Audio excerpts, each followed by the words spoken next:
अच्छा एक बार देखो तो रिकॉर्डिंग का मैसेज गया है? Yes ma'am. और स्क्रीन शेयर हो गया? यस मैम हो गया। अच्छा अच्छा, हम लोग जो चैप्टर में थे दैट इज क्वाड्रेटिक इक्वेशन, ठीक है। तो ये वाला एक ही इसमें एक्सरसाइज बाकी है, इसके बाद हम लोग नया टॉपिक स्टार्ट करेंगे, ठीक है। তো অর্পিতা অসুবিধা হবে না, এখানে আমাদেরকে অঙ্ক এইভাবে করে করে দেখার কোনো প্রয়োজন নেই, ঠিক আছে। আমরা জাস্ট আমি দেখাচ্ছি কিভাবে করা যায়, তুমি দেখো, ঠিক আছে। এইটা এক্সারসাইজ এইচে যে কটা কোশ্চেন আছে ওটা ডিসকাস করার পর আমরা নতুন টপিকেই চলে যাব, তখন তোমার একদমই অসুবিধা হবে। এটা তো অসুবিধা হবে না। अच्छा ठीक है, देखो तो हम लोग एक्सरसाइज एच जो है उसको करना स्टार्ट करते हैं। तो सबसे पहले देखो यहाँ पर क्या दिया है। पहला बात तो यहाँ पर थोड़ा सा रॉन्ग है, तुम लोगों ने किया था क्या होमवर्क? मैंने तो ये पूछा नहीं, पता नहीं तुम लोग तो करते। यस मैम, लेकिन पूरा नहीं हुआ। पूरा नहीं हुआ, ठीक है। अभी पूछ लेते हैं सबसे, एक एक क्वेश्चन पूछ लेते हैं, आसान ही है, ज्यादा कुछ मुश्किल वाला क्वेश्चन तो था नहीं, सभी से पूछ लेते हैं, ठीक है। अच्छा पहला क्वेश्चन जो है, यहाँ पर पहले THE होगा, ठीक है। यहाँ पर थोड़ा गलत है, THE द होगा। The sum of two number is 8। बोल रहा है कि दो नंबर है, ठीक है, दो नंबर है, दो नंबर का सम यानी टोटल 8 है। And the sum of their square is 34, और उनके स्क्वायर का जो सम है, ठीक है।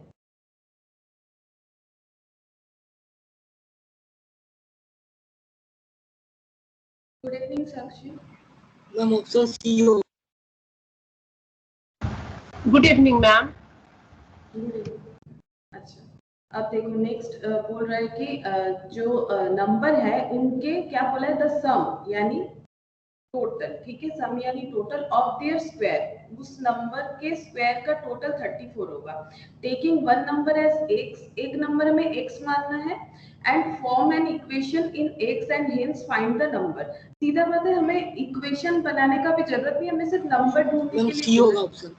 अच्छा तो अभी हम लोग देख लेते हैं कैसे हम लोग ऑप्शन से आंसर कर सकते हैं, क्योंकि एमसीक्यू पैटर्न में क्या होता है ना, हम लोग ऑप्शन से ही आंसर कर सकते हैं। पहला है कि जो दो नंबर हमें ढूंढने के लिए बोल रहा है, उन दोनों नंबर का टोटल 8 होगा, सम 8 होगा।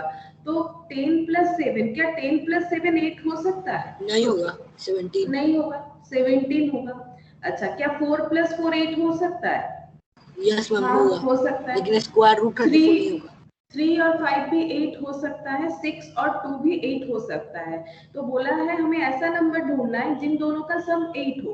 तो वो तो तीन ऑप्शन में ही वैलिड हो जाता है। क्या तीनों हमारे आंसर हो सकते हैं? ऐसा तो पॉसिबल नहीं है। अब हमें दूसरा जो कंडीशन है उसे भी चेक करना चाहिए। क्या बोला है? And the sum of their square is 34, उनके स्क्वायर का सम। तो 4 का स्क्वायर कितना होता है? बोलो 4 का स्क्वायर कितना होता है? 16। 16। फिर से 4 का स्क्वायर कितना होगा? 16 और इन दोनों का होगा। सम यानी टोटल कितना हो रहा है? 32। तो ऑप्शन बी कैंसिल हो गया। ऑप्शन सी देखो, 3 का स्क्वायर 9, 5 का स्क्वायर 25, 25 + 9 कितना होगा? चेक करो। 34 होगा। तो फिर आंसर क्या होगा? सी। आंसर सी होगा। डी से देख लेते, डी से ऐसा पॉसिबल है कि नहीं? 2 का स्क्वायर कितना होता है और 6 का स्क्वायर, तो ये 2 का 4 और 6 का 36। हाँ, तो ये कितना हो गया? 40 हो गया। तो 40 तो नहीं होना चाहिए, 34 होना चाहिए, इसलिए आंसर क्या होगा? ये भी कट, आंसर क्या होगा? सी होगा, ठीक है। ऑप्शन क्या होगा? सी होगा। इस तरह से होता है, ठीक है। इस तरह से हम लोग अपना ऑप्शंस देख के जो है वो चेक कर सकते हैं आराम से। हमें पूरा क्वेश्चन को करने का कोई भी जरूरत नहीं। অর্পিতা বোঝা গেল কিছুটা না কিছুই বোঝা গেল না? হ্যাঁ আমি বুঝতে পেরেছি। বুঝতে পেরেছো? ঠিক আছে। বাকিরা তো ক্লাসটা করেছে, তাই তোমাকে একটু জেনে নিলাম, নালে তোমার একদমই ইয়ে লাগবে, কিছু বোঝা যাচ্ছে না এরকম মনে হয়। अच्छा नेक्स्ट देखो, the difference of two positive integer. दो इंटीजर है, इंटीजर मतलब जिसमें पॉइंट नहीं होता है, ठीक है। इंटीजर मतलब जैसे 2.3 is not integer, only 2 is integer. अगर पॉइंट वाला नंबर हो तो वो इंटीजर नहीं कहलाता है, ठीक है, मतलब पूरा होल नंबर जो होगा। तो पॉजिटिव यानी नेगेटिव नहीं होना चाहिए, पॉजिटिव इंटीजर, ठीक है। अच्छा, दोनों का क्या है, डिफरेंस 3 है। तो यहाँ पर देखो कौन कौन सा ऑप्शन में डिफरेंस 3 आ रहा है, तुम लोग देख सकते हो सभी में शायद 3 आएगा। 7 और 4 अगर दो नंबर है, उन दोनों का डिफरेंस क्या है, 3, क्योंकि 7 भी पॉजिटिव है, 4 भी पॉजिटिव है, दोनों ही इंटीजर है, क्योंकि पॉइंट से कुछ भी इन लोगों के पीछे लिखा हुआ नहीं है, तो सारे ही सारे पॉजिटिव इंटीजर्स है। ठीक है, तो इन दोनों का डिफरेंस भी 3, इन दोनों का डिफरेंस भी 3, इन दोनों का डिफरेंस भी 3, इन दोनों का डिफरेंस भी 3 आ रहा है। तो हमारा आंसर तो चारों नहीं हो सकता है ना, चारों में से कोई भी एक होना चाहिए। ऑप्शन बी होगा। अच्छा, तो नेक्स्ट कंडीशन देखते हैं। And the sum of their square is 89। फिर से हम लोग वैसे ही चेक करेंगे कि उनके सम ऑफ देयर स्क्वायर, उनके स्क्वायर का सम, तो 7 का स्क्वायर कितना होता है, 49, 4 का स्क्वायर 16, क्या ये 89 होगा, 65 होगा, 65 होगा। तो ये ऑप्शन गया, ये हमारे ऑप्शंस जो है यहाँ से ये डिलीट हो गए, इसका कोई काम नहीं हो सकता। 5 यानी 25 और 8 यानी 64 प्लस 25 कितना बनता है, 89 होगा। 89। तो क्या आंसर बी होना चाहिए हमारा, इसका मतलब बाकियों में ये चीज सेटिस्फाई नहीं। अच्छा, बाकी में नहीं होता है, देख लो, जैसे कि ये है 9 और 16, सॉरी 6 का स्क्वायर 36 प्लस 9 चेक करो 45, ये भी नहीं होगा, है ना। और ये 4 प्लस 25 प्लस 4, ये क्या होगा है 29, इसका मतलब नहीं होगा, कोई भी एक ही ऑप्शन करेक्ट होता है। तो ऑप्शन क्या हो गया, बी। ठीक है, क्वेश्चन आसान ही थे, अगर तुम लोगों ने किया है तो हो जाना चाहिए। ठीक है, अच्छा, अब नेक्स्ट वाला देखो, 5 टाइम्स यानी 5 गुना of a positive whole number, कोई भी एक नंबर है जिसका 5 टाइम्स जो है इज लेस देन, ये इज 3 लेस देन। अच्छा, 5 टाइम्स उस पॉजिटिव होल नंबर, कैसे लिखते हैं, 5 टाइम्स, टाइम्स यानी गुना यानी इनटू, ठीक है, यानी इनटू। तो 5 टाइम्स क्या है, कोई भी एक नंबर का 5 टाइम्स जो भी है, नंबर जो कुछ क्या है वो हमें नहीं पता, मैंने यहाँ पर नंबर लिखा। ठीक है, ये कम है, कितना कम है, 3 कम है, किससे, twice the square of the number, इसी नंबर के स्क्वायर, ये देखो ट्वाइस यानी 2 गुना होता है, इसी नंबर का 2 गुना। ठीक है, लेस है, less than twice the square of the number, square of the number, तो इस नंबर के स्क्वायर का 2 गुना जो है, उससे अगर ये वाला हम लोग माइनस करेंगे तो ये 3 आएगा। फिर से एक बार पढ़ के देख लो, 5 times of a positive whole number, तो एक होल नंबर मैंने मान लिया, कुछ भी है नहीं पता, मैंने यहाँ पर जस्ट एज ए नंबर लिखा है, तो जो नंबर होगा हमारा आंसर उसका 5 टाइम्स कम है, कितना कम है, 3 कम है, किससे, ट्वाइस द स्क्वायर, ट्वाइस यानी 2 गुना, किससे, उस नंबर के स्क्वायर से। ठीक है, तो हम लोग अप्लाई कर करके देखते हैं, पहला ऑप्शन ए पे अप्लाई करते हैं, तो 3 का स्क्वायर कितना होगा, 3 का स्क्वायर कितना होगा, 9, है ना। 3 का स्क्वायर, एक तो इस पे अप्लाई करेंगे, एक इस पे, फिर दोनों का डिफरेंस 3 हो रहा है कि नहीं देखेंगे। तो 3 का स्क्वायर 9, 9 इंटू 2 माइनस 5 इंटू 3 कितना हो गया, तो 18 माइनस 15 कितना हो गया, ये तो पहले वाले में ही आंसर आ गया, 18 माइनस 15, पहले वाले में आंसर आ गया 3। ठीक है, बाकी में नहीं होगा, देख सकते हो। 4 का स्क्वायर करो 16, 16 का 2 गुना कितना होता है, 32 होता है, और 5 इंटू नंबर तो कितना हो जाएगा 20, तो ये तो डिफरेंस कितना हो गया 12, ये पॉसिबल नहीं है। और ऑप्शन सी तो पहले ही कट हो जाएगा, क्यों बताओ, क्यों ऑप्शन सी पहले ही हम लोग नहीं ले सकते, क्योंकि बोला है हमारा जो नंबर है वो पॉजिटिव है, वो नेगेटिव नहीं हो सकता है, इसका मतलब माइनस नहीं होगा ना। ये ऑप्शन सी जो है ये पहले ही हम लोग दिमाग से निकाल सकते हैं। ठीक है, अब आंसर तो ए से आ चुका है, डी में भी एक बार चेक करके देख सकते हो, नंबर का स्क्वायर यानी 4, उसका 2 गुना कितना होता है, 8 होता है, माइनस 5 इंटू 10, 5 इंटू 2 10 हो गया, तो ये तो ज्यादा हो गया, लेस कैसे होगा, वैसे भी डिफरेंस 2 आ रहा है। ठीक है, तो हमारा आंसर क्या हो जाएगा, ऑप्शन ए हो जाएगा। ठीक है, आंसर हो गया ऑप्शन ए। अच्छा,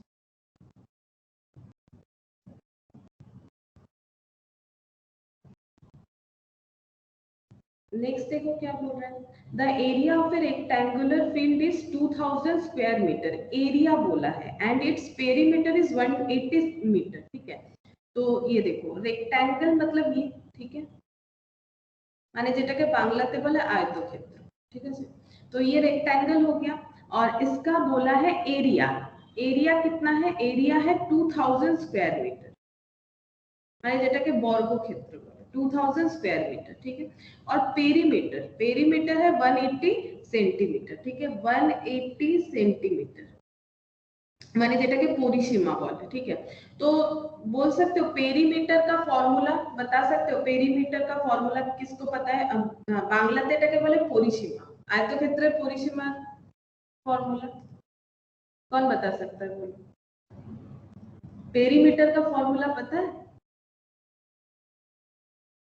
बताओ। ये तो 10 में किया होगा तुम लोगों ने। हेलो, बोलो। 10 का चीज है ये, 9 10 का है। बताओ पेरीमीटर का फॉर्मूला। कोई नहीं बताएगा। अरे बांग्लाते ही बोलेगा। मैम दৈর্ঘ্য ইনটু প্রস্থ। 2 इंटू হবে না?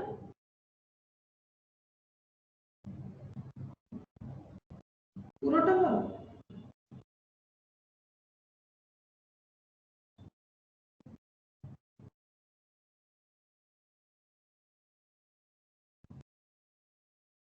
पूरा बोलो, किसको याद है बोलो पूरा फॉर्मूला। कोई भी नहीं बताएगा। এই দেখো L plus B। যারা বাংলাতে পড়েছে তারা 2 ইনটু দৈর্ঘ্য প্লাস প্রস্থ এটা হয়। যারা বাংলাতে পড়েছে তারা এটা জানে, ठीक है। और इंग्लिश में क्या होता है? देखो इंग्लिश वाला होता है ये, इंग्लिश में इसको बोलते हैं लेंथ। हाँ बोलो, लेंथ प्लस क्या बोल सकते हैं? विड्थ, है ना? ब्रेथ।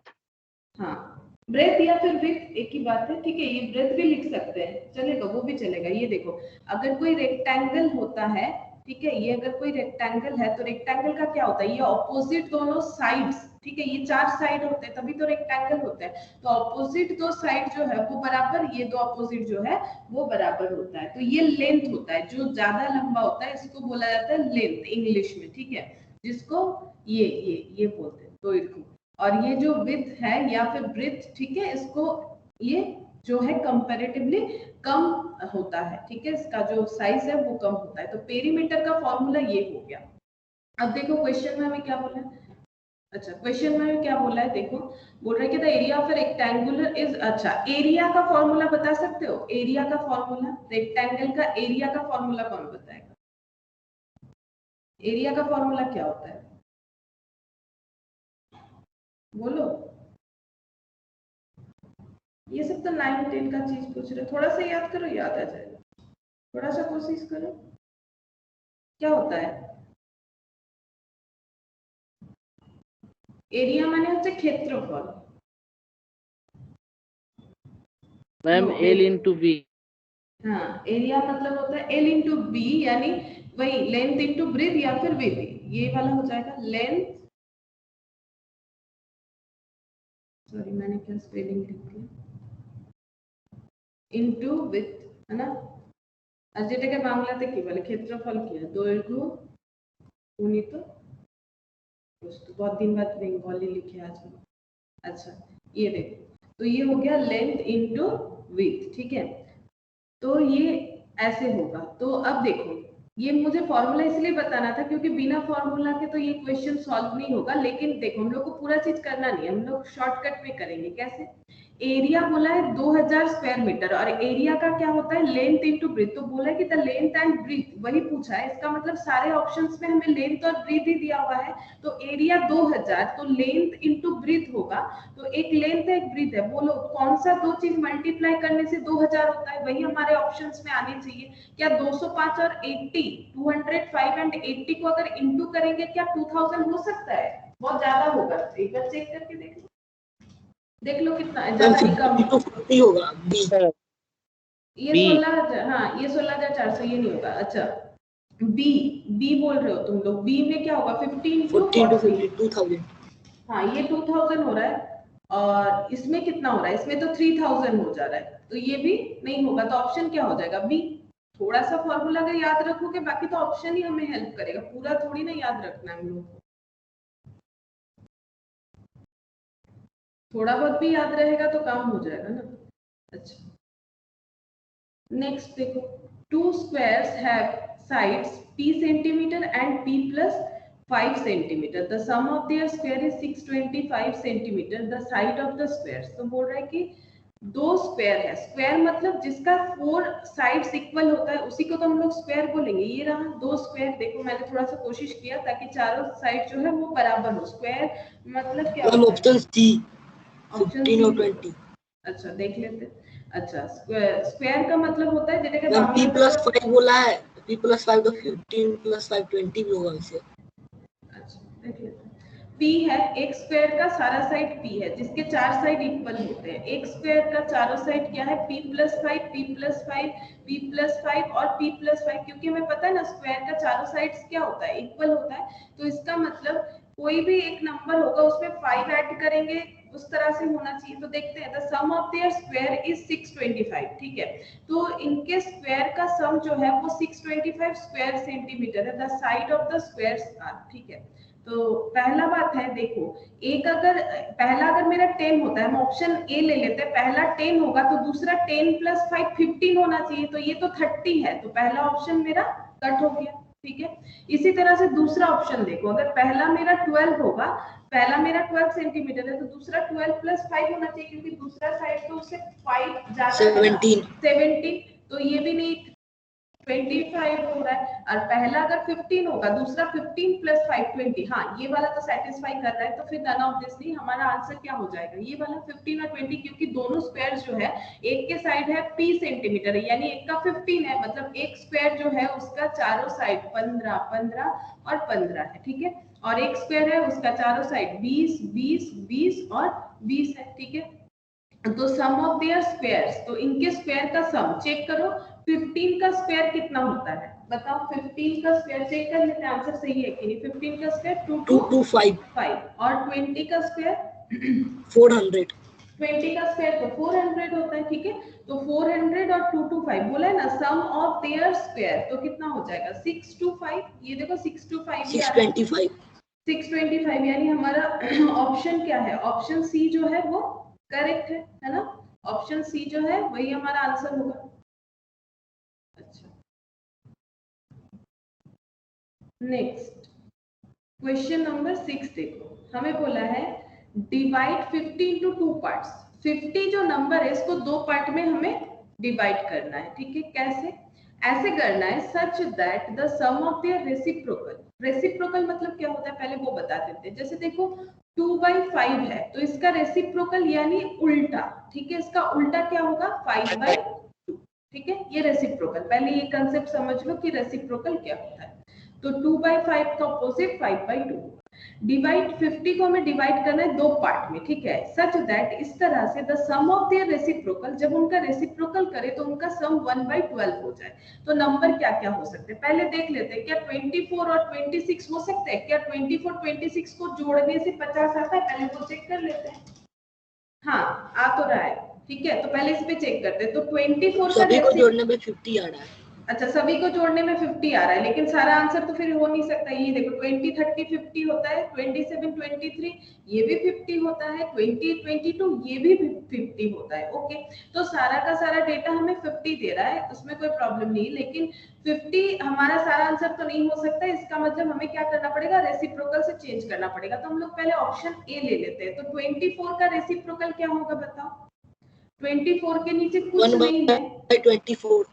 24 के नीचे कुछ नहीं है मतलब 1 है, तो इसका रेसिप्रोकल 1/24। कोई भी नंबर जैसे हम लोग लिखते हैं ना 1 2 3, तो इसका नीचे 1 है, इसका मतलब इसका नीचे 1 है, इसका मतलब इसका नीचे 1 है। तो एक्चुअली 1 लिखने का जरूरत नहीं होता है ना, इसीलिए। तो 1/24 और बोला है कि सम मतलब टोटल करो उन दोनों पार्ट जो आ रहा है उनके रेसिप्रोकल का। तो 1/24 और 1/26, ठीक है। तो हम लोग 24 और 26 का क्या करेंगे? एलसीएम करेंगे, ठीक है। एलसीएम যেটাকে বাংলাতে বলে লসাগু, ठीक है। तो हम लोग एलसीएम करेंगे, तो एलसीएम करते हैं। 24 और 26 का एलसीएम कितना होता है? ये हो गया 12 13 और 2, तो 2 × 12 × 13 कितना होता है देखना पड़ेगा। 312 312, हाँ। तो यहाँ पर कितना आएगा? पहले हम लोग 24 से डिवाइड करेंगे। 312 डिवाइडेड बाय 24 कितना हुआ? 13 और ऊपर के साथ क्या होता है इनटू, तो 13 और यहाँ पर 312 डिवाइडेड बाय 26 कितना हो रहा है 12, तो 5 और 2 25 बाय 312। क्या ये 1/12 हो सकता है? चेक करते हैं। 312 डिवाइडेड बाय 25 करके देखते हैं। नहीं, ये तो पॉसिबल नहीं है, नहीं आ रहा है 1/12 नहीं आ रहा है। ठीक है, तो ऑप्शन ए गया, ऑप्शन ए नहीं होगा। म्यूट कर दो, इसका अनम्यूट हो गया। अच्छा, फिर से दूसरा वाला चेक करते हैं 28 और 22, तो 1/28 प्लस 1/22। ठीक है, अब इसका एलसीएम लगाए। ठीक है, 28 और 22 कितना होगा 11 इंटू 14 इंटू 11 इंटू 2 कितना हो गया 308। अच्छा, तो ये कितना हो जाएगा, ये 28, तो ये बचा 11। ये देखो ऐसे करते हैं, यहाँ पर 28 है ना, 14 इंटू 2 28, बचा कितना 11, तो ये 28 डिवाइड करोगे तो 11 ही आएगा। अब 22 है तो 2 इंटू 11 बचा कितना 14, ये लिख दो। तो ये 5 और ये 2 25 बाई 308 क्या पॉसिबल है? 25 308 बाई 25 करके देखते हैं। 12.32 आ रहा है, नहीं ये भी नहीं होगा। अच्छा, फिर 27 और 23 ये चेक करते हैं। 27 और 23 मैम डी होगा उत्तर। डी होगा उत्तर। अच्छा, तो डी होगा, तो एक बार डी से ही चेक कर लेते हैं। ठीक है, इसका मतलब डी होगा, तो देख लेते डी हो रहा है। तो 20 और 30 इसका एलसीएम कितना होगा?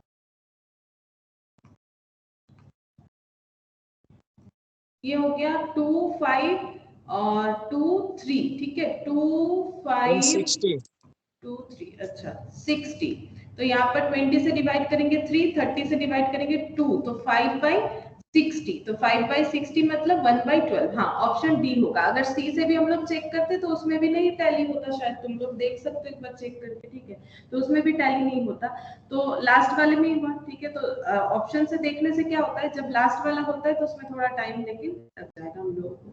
तो 1/12 होगा आंसर। ठीक है, अच्छा नेक्स्ट देखो, there are 2 consecutive numbers. Consecutive मतलब लगातार, एक के बाद एक। जैसे मान लो 12 है तो उसके बाद कंसेक्यूटिव नंबर 13 होना चाहिए, उसके बाद 14 होना चाहिए। कंसेक्यूटिव मतलब एक के बाद एक। ठीक है, तो 2 कंसेक्यूटिव नंबर्स है such that the difference of their reciprocal, अगर उन दोनों नंबर को हम लोग रेसिप्रोकल करते हैं तो उनका डिफरेंस 1/240 होना चाहिए। ठीक है, तो कौन सा नंबर होगा? तो ये देखो, यहाँ पर है 15 और 16, तो 15 का रेसिप्रोकल 1/15, 16 का रेसिप्रोकल 1/16, और सारे ही कंसेक्यूटिव है, 15 16 17 18 13 14 12 13। ठीक है, तो अब 15 और 16, तो इसका एलसीएम कितना होगा 15 और 16? एलसीएम नहीं जब जाता है तो हम लोग क्या करते हैं, इंटू कर देते हैं। तो इंटू कर दो, तो ये 15 और 240। हाँ, तो फिर ये कितना आएगा, यहाँ पर 15 से डिवाइड करो, 240 डिवाइडेड बाय 15 करेंगे तो 16 आएगा। ठीक है, और यहाँ पर कितना आ जाएगा 15, तो 1/240। पहले वाले से ही तो आंसर टैली हो गया, तो हमारा 7 का आंसर क्या हो जाएगा? ए। ऑप्शन ए হবে। ऑप्शन ए হবে, 7 এর आंसरটা ए হবে। तो 7 का आंसर क्या हो गया? ए हो गया। ठीक है, अच्छा नेक्स्ट देखो question number 8, the hypotenuse of A right angle triangle. Right angle triangle का मतलब जिसको बंगाली में बोलते हैं, इसको এটাকে কি বলে, এটাকে বলে সমকোণী ত্রিভুজ। ঠিক আছে, সমকোণী ত্রিভুজ। तो ये देखो हाइपोटेनस मतलब अतिभुज যেটাকে বলে। ठीक है, तो जो राइट एंगल ट्राइंगल होता है वो ऐसे देखने में होता है, मतलब जिसका एक जो ये जो एंगल है वो 90 डिग्री होता है। ठीक है, इसको हम लोग क्या बोलते हैं, इसको हम लोग बोलते हैं हाइपोटेनस। ठीक है, जिसको बंगाली में बोलते हैं, ठीक है, जिन लोगों को बंगाली आता है এটাকে বলে অতিভুজ। और इसको हम लोग बोलते हैं, इसको क्या बोलते हैं इंग्लिश में? लेंथ, है ना? Yes ma'am. हाँ, इसको लेंथ बोलते हैं। लेंथ माने এটাকে বলে লম্ব আর এটাকে বলে ভূমি। तो भूमि को क्या बोलते हैं, मतलब ये ब्रेथ बोलते हैं। ठीक है, तो लेंथ, ब्रीथ और ये हाइपोटेनस, तो बोल रहे हैं हाइपोटेनस जो है वो 20 सेंटीमीटर है, ठीक है। The difference between its other two side भी 4 सेंटीमीटर, मतलब ये दोनों साइड जो है इन दोनों में डिफरेंस है 4 का, ठीक है। तो साइड्स आर, मतलब ये दोनों साइड पूछ रहा है कितना होगा। तो देखते हैं, एक हमें दिया है 11, दूसरा दिया है 15, क्या ये दोनों में अंतर 4 का है? ऑब्वियसली है। देखो 11 और 15 में डिफरेंस 4 का होता है, तो ऑप्शन ए भी हो सकता है, ऑप्शन बी 12 और 16, इसमें भी 4, 20 और 24 इसमें भी 4। तो हम लोगों को क्या करना चाहिए, हम लोग फॉर्मूला लगाएंगे। तो इसमें क्या होता है, ये देखो लेंथ स्क्वायर प्लस क्या होता है breadth square equal to hypotenuse square, যেটাকে বাংলাতে পারে লম্ব স্কয়ার প্লাস ভূমি স্কয়ার इक्वल टू অতিভুज स्क्वायर। ये सब तुम लोग 9 10 में करके आए हो, ठीक है, ये पता है तुम लोगों को, ठीक है। हम ये नया कुछ नहीं हम लोग कर रहे हैं, ठीक है। तो लेंथ स्क्वायर हमें नहीं पता लेंथ स्क्वायर कितना है, लेकिन देखो हमारा हाइपोटेनस कितना है 20 है, 20 का स्क्वायर कितना होता है ये बताओ, इसको हम लोग बाद में 400 400, ठीक है।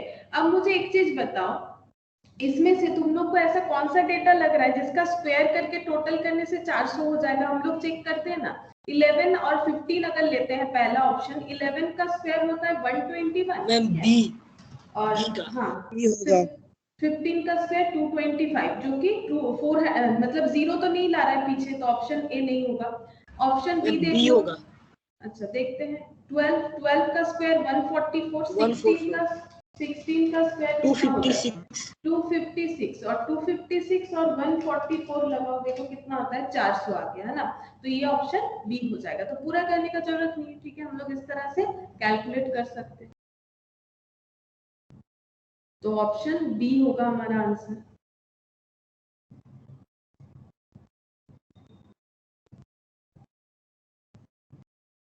नेक्स्ट देखो क्वेश्चन नंबर 9। क्वेश्चन नंबर 9 में क्या बोला है, the sum of two number is 45, दो नंबर का सम 45 है, एंड द मीन प्रोपोर्शनल, ठीक है। अभी आज हम लोग रेशियो प्रोपोर्शन स्टार्ट भी करेंगे, ठीक है, प्रोपोर्शन तो आज नहीं होगा, रेशियो ऑब्वियसली स्टार्ट होगा। तो प्रोपोर्शनल, मीन प्रोपोर्शनल कैसे होता है थोड़ा सा भी देख लो, ठीक है, हम लोग बाद में इसको डिटेल्स में जरूर करेंगे। मीन प्रोपोर्शनल क्या होता है, देखो मीन प्रोपोर्शनल का फॉर्मूला ऐसे होता है, अगर दो नंबर है उनके अंदर मीन प्रोपोर्शनल निकालना है तो ऐसे होगा, रूट ओवर ऑफ वो दोनों नंबर, ठीक है, वो दोनों नंबर का मल्टीप्लीकेशन और इसका रूट, इसको बोलते हैं मीन प्रोपोर्शनल। ये प्रोपोर्शन में पूरा डिटेल्स में हम लोग देखेंगे, फिलहाल सी होगा आंसर। अच्छा देख लेते हैं। अच्छा द नंबर पूछा है, तो पहले देखो दो नंबर का टोटल 45, 15 और 30 दोनों का टोटल तो 45 होता है, लेकिन क्या इन लोगों का मीन प्रोपोर्शन 18 होगा? मतलब ऐसे देखना पड़ेगा, रूट ओवर ऑफ 15 इंटू 30, क्या ये 18 होगा? नहीं होता है। देखो 15 इंटू 30 करोगे 450 आएगा, 450, और 450 का रूट लगाओ, 450 का रूट लगाने से पॉइंट वगैरह कुछ आ रहा है तो नहीं होगा। 32 और 13, 32 इंटू 30 ये हो रहा है 416, इसी तरह से हम लोग देख रहे हैं 416 पे रूट लगा दो, ये भी पॉइंट में आ रहा है, लेकिन ये हो जाएगा। देखो 36 इंटू 9, 36 इंटू 9 ये हो रहा है 324, और 324 का रूट लगाओ 18 आता है, इसीलिए ऑप्शन सी आंसर होगा, ठीक है, इसीलिए ऑप्शन सी आंसर होगा।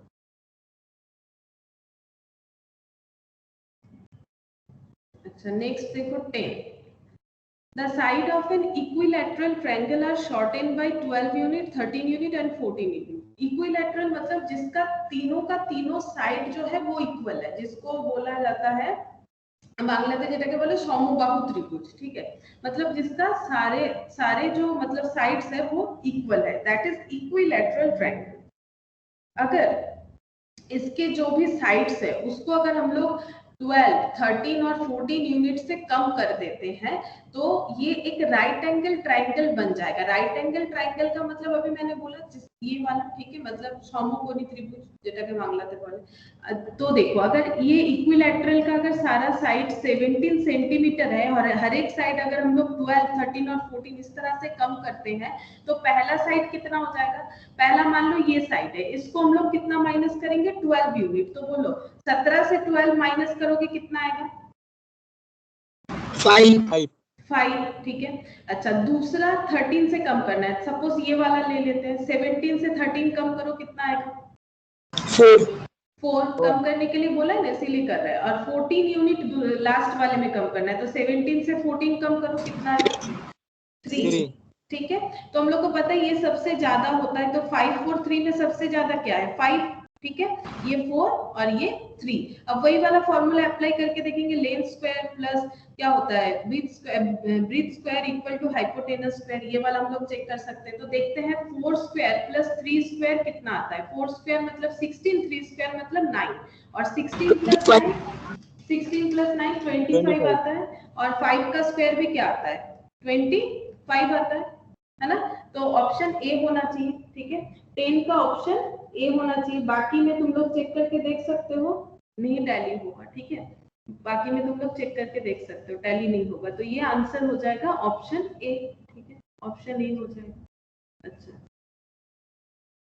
Next, a distributor of apple juice was 5000 bottle in the store that it wishes to distribute in a month. तो एक एप्पल जूस डिस्ट्रीब्यूटर है जिनके स्टॉक में 5000 एप्पल जूस का बॉटल है, ठीक है। इनको क्या करना है, इनको पूरा जो जितने सारे इनके पास बॉटल है वो पूरा डिस्ट्रीब्यूट कर देना है, यानी बेच देना है। From experience it is known that demand D in number of bottles, ठीक है, इज गिवन बाय ये, इतना डिमांड है मार्केट में, द प्राइस पर bottle that will result zero inventory. उन्हें बॉटल का प्राइस कितना लगाना चाहिए ताकि 5000 बॉटल सारा ही बिक जाए। देखो यहाँ पर इकोनॉमिक्स है, बेसिकली क्या बोला है, दो चीज बता रहा है यहाँ पर। एक तो बता रहा है कि एक तो एप्पल जूस है, एप्पल जूस सेलर है, डिस्ट्रीब्यूटर है, जिनके पास अभी फिलहाल 5000 बॉटल स्टॉक में है, लेकिन उनको पूरे मंथ एंड में सारा बॉटल बेच देना है, एक भी स्टॉक नहीं रखना है। तो अगर सारा बॉटल बेचना है तो प्राइस भी तो कुछ सोचना पड़ेगा कि हम ऐसा एक प्राइस अप्लाई करें ताकि मार्केट में जितने भी लोग हैं मेरे पास ही खरीदे और मेरा 5000 बॉटल जो है वो खत्म हो जाए, ठीक है। तो उसके लिए मार्केट डिमांड भी समझना पड़ेगा। अब डिमांड इस तरह से है तो कितना प्राइस इनको रखना चाहिए, P for price, D for demand होता है। तो यहाँ पर देखो प्राइस का इतना सारा ऑप्शन दिया हुआ है, तो जिसमें ये जीरो हो जाएगा वही वाला हमारा आंसर होगा। तो पहले हम लोग 3 अप्लाई करके देखते हैं, पी की जगह पे 3, मतलब प्राइस कितना होगा वही पूछ रहा है ना, तो ऑप्शन प्राइस का ही दिया होगा। अगर प्राइस 3 रुपीज होगा, क्या ये डी जीरो हो जाता है, चेक करते हैं। यहाँ पर 3 का स्क्वायर लगाओ पी स्क्वायर की जगह, तो माइनस 2000 इंटू 3 का स्क्वायर कितना हो जाएगा ये देखना पड़ेगा। प्लस मैम ऑप्शन सी होगी, ऑप्शन सी होगा, अच्छा ठीक है, से देखेंगे। 3 स्क्वायर मतलब 9, ठीक है, 9 इंटू 2000, 2000 इंटू 9 कितना हो गया माइनस 18000, और प्लस ये कितना हो जाएगा 6000, और प्लस 17000। तो ये 17 और 6 इस तरह से कर देते हैं, 17000 प्लस 6000 और माइनस 18000। तो ये तो जीरो नहीं आ रहा है, ये तो जीरो नहीं आ रहा है, तो ऑप्शन ए नहीं होगा, ऑप्शन सी होगा, ऐसा बता रहे हैं मुझे शोभिक, ठीक है। तो ऑप्शन सी चेक करके देखते हैं, 2 का स्क्वायर कितना हो जाएगा, ये 2000 इंटू 2 कितना हो गया 4000, 17000 प्लस 4000 कितना हो जाएगा 21000, ठीक है, 21000, और 2 का स्क्वायर यहाँ पर लगाओ 4 और ये 2000, ये तो नहीं आ रहा है ऑप्शन सी, 8000 नहीं हो रहा है, डी हो जाएगा, डी होना चाहिए। अच्छा देख मैम ये होगा, ए होगा, अच्छा ए में ही हो जा रहा है क्या, चेक करते फिर से। 3 अगर होगा तो 17 और ये हो गया 6000 से 17000 प्लस 6000 कितना हो रहा है 23000। नहीं हो रहा है, हाँ नहीं हो रहा है मैम ए হবে মনে হচ্ছে। अच्छा देखते हैं, अगर ये होगा तो फिर से एक बार करके देखते हैं, शायद कुछ गलती हुआ होगा मेरे से। यहाँ पर चेक कर लेते हैं फिर से एक बार, अगर ए ही आंसर में दिया हुआ है देख लेते हैं ए हो रहा है कि नहीं। A distributor of apple juice has 5000 bottle in the store that it, अच्छा यहाँ 5000 होना चाहिए ना, ओके सॉरी जीरो क्यों 5000, तो ए से देखते हैं 17000 और यहाँ पर 2000 इंटू 3 कितना हो गया 6000, 5000 हो रहा है तो आ रहा है, हाँ 17000, हाँ सॉरी डिमांड जो है, डिमांड तो 5000 उनको बेचना है ना, जीरो उनको अपना स्टॉक बेच के कर देना है, लेकिन प्राइस क्या लगाए कि जो डिमांड है वो 5000 बॉटल तक ही हो, मतलब 5000 उनका बिक जाए, तो ये 5000 होना चाहिए ना, क्या 3 से 5000 आ रहा था या आ रहा था, ये तो मैं मार है, तो 17 प्लस ये 6 कितना हो जाएगा 23000, ये वाला 23000 हो रहा है ना, और यहाँ पर हो जा रहा है 9 इंटू 2 18000, तो 18,000 और 23,000 इन दोनों का डिफरेंस 5,000 ही होता है, तो 5,000 होगा, क्योंकि डिमांड मार्केट में अगर 5,000 का होगा, डिमांड मतलब क्या, इन नंबर ऑफ बॉटल्स बता भी दिया था, डी का मतलब है इन नंबर ऑफ बॉटल्स, बॉटल्स तो 5,000 है, तो फिर इसका मतलब 3, अगर पर बॉटल का प्राइस 3 रुपीज करके रखे तो वो डिमांड फुलफिल कर सकते हैं, ठीक है। अच्छा, next, the sum of two irrational numbers. Irrational numbers मतलब क्या होता है, जैसे अगर तुम लोग देखोगे कि √3, इसको अगर कैलकुलेटर में लिखोगे ना, ये देखो हम यहाँ पर दिखाते हैं, इररेशनल नंबर का मतलब क्या होता है, जिसको p/q फॉर्मेट में हम लोग नहीं लिख सकते, जैसे √3, जैसे 3 और इसमें लगा दिया मैंने रूट, ठीक है, ये देखो 1.7, लेकिन क्या यही एंड है इस नंबर का? Obviously not. देखो, अगर तुम लोग के पास कैलकुलेटर है, तुम लोग देख सकते हो, वहां पर शायद इतना ही तुम लोग को दिख रहा होगा, तुम लोग के डिस्प्ले में कैलकुलेटर में इतना ही दिख रहा होगा, ये 8877 नहीं दिख रहा होगा। मेरे यहाँ पर कैलकुलेटर का जितना कैपेसिटी है उसके हिसाब से और भी 4 डिजिट्स यहाँ पर शो हो रहा है। तो एक्चुअली क्या होता है ना,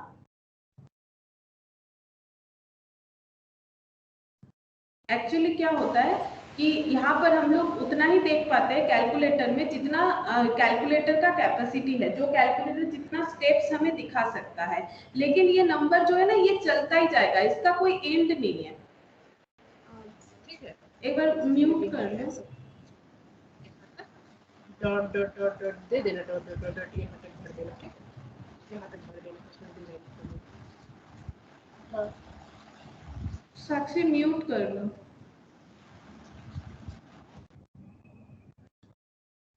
अच्छा,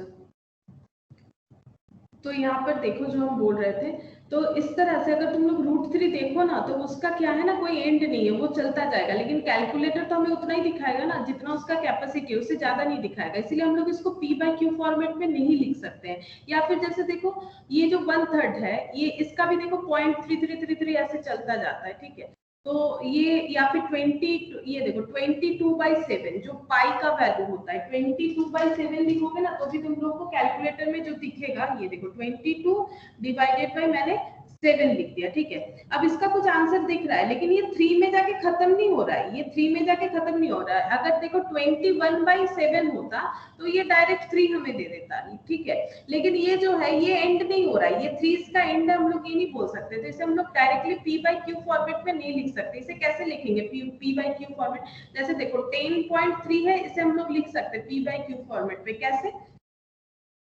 पॉइंट हटाने का रूल्स क्या होता है, पहले पॉइंट को भूल जाओ और जो डिजिट है उसको लिख दो, दैट इज 103, और नीचे क्या लिखेंगे, पॉइंट के लिए 1 और पॉइंट के बाद जितने डिजिट है उसके लिए 0, यानी पॉइंट के बाद एक डिजिट है तो 10। अब 103/10 करके देखो तुम लोग कैलकुलेटर में, 103/10 तो तुम्हें 10.3 दिखेगा, ये पॉसिबल है, बट इसको हम लोग इस तरह से नहीं लिख सकते हैं, ठीक है, क्योंकि इसके पीछे और भी नंबर है, तो दैट इज इररेशनल नंबर, ठीक है, जिसको p/q फॉर्मेट में एग्जैक्टली हम लोग डिफाइन कभी नहीं कर सकते हैं। अब यहाँ पर देखो क्वेश्चन क्या बोला है, सॉरी क्वेश्चन क्या बोला है, देखो यहाँ पर कि हमें सम करना है दो इररेशनल नंबर्स का, वैसे ये तीनों इररेशनल नंबर है, ठीक है, अब लेकिन दो सम करना है, सम करने के बाद बोला गया है multiplied by the large one is 70, बड़े वाले नंबर को 70 से इंटू करना है, and their difference is multiplied by smaller one.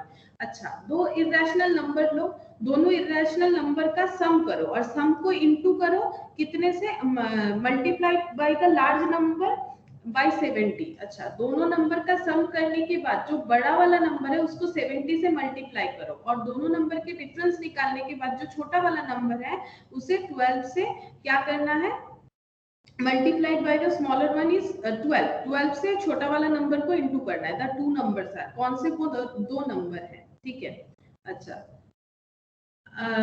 Multiplied by the large one is 70, okay okay, थोड़ा सा मैंने गलत बता दिया, यहाँ पर बोल रहा है कि the sum of two irrational number, दो इररेशनल नंबर का सम जो है अगर multiplied by the large one is 70, वो 70 प्रोड्यूस करेगा। चेक करते हैं, दो नंबर का टोटल करो, 3√2 प्लस 2√3, क्या इसका टोटल आगे कुछ लिख सकते हो? रूट के अंदर इक्वल चीज होगा तभी तो हम लोग ऐड कर सकते हैं, 3√2 और 2√3, क्या इसका एडिशन आगे कुछ हम लोग आंसर लिख सकते हैं? नो मैम, नहीं लिख सकते हैं, ठीक है। अब इसमें बड़ा वाला नंबर कौन सा है, 3√2 है या 2√3? चेक कर लो इसमें 70 इंटू करके। पहला बात है कि ये 70 आ ही नहीं सकता है, फिर भी अच्छा 3√2 बड़ा है, देख लेते हैं 2 रूट कितना होता है। 2 रूट इतना हो गया, इंटू 3 कर दो, कितना आ रहा है 4.24 ऐसा आ रहा है। 2√3 कितना होगा 3, ठीक है, उसका रूट कर लेते हैं इंटू 2, तो ये आ रहा है 3 पॉइंट, मतलब 3√2 ज्यादा हो रहा है। ठीक है, अब इसको अगर हम लोग मल्टीप्लाई करेंगे जो टोटल हो रहा है उससे,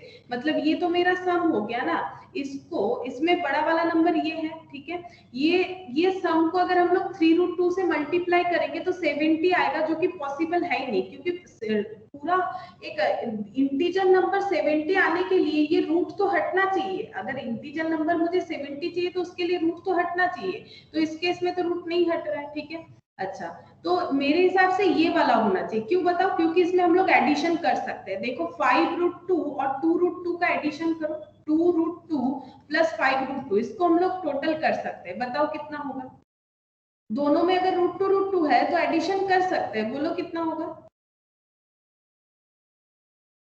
बताओ।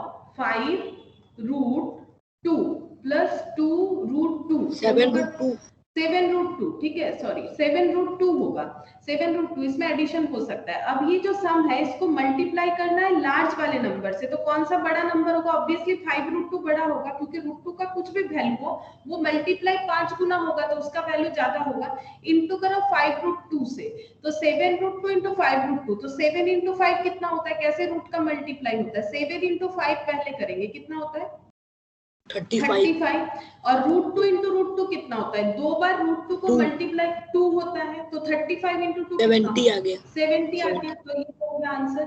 और दूसरा वाला भी चेक करते हैं, and difference is multiplied by the smaller one is 12। अगर इन लोग का डिफरेंस करें और उसको स्मॉलर वाले नंबर से मल्टीप्लाई करें तो 12 आएगा।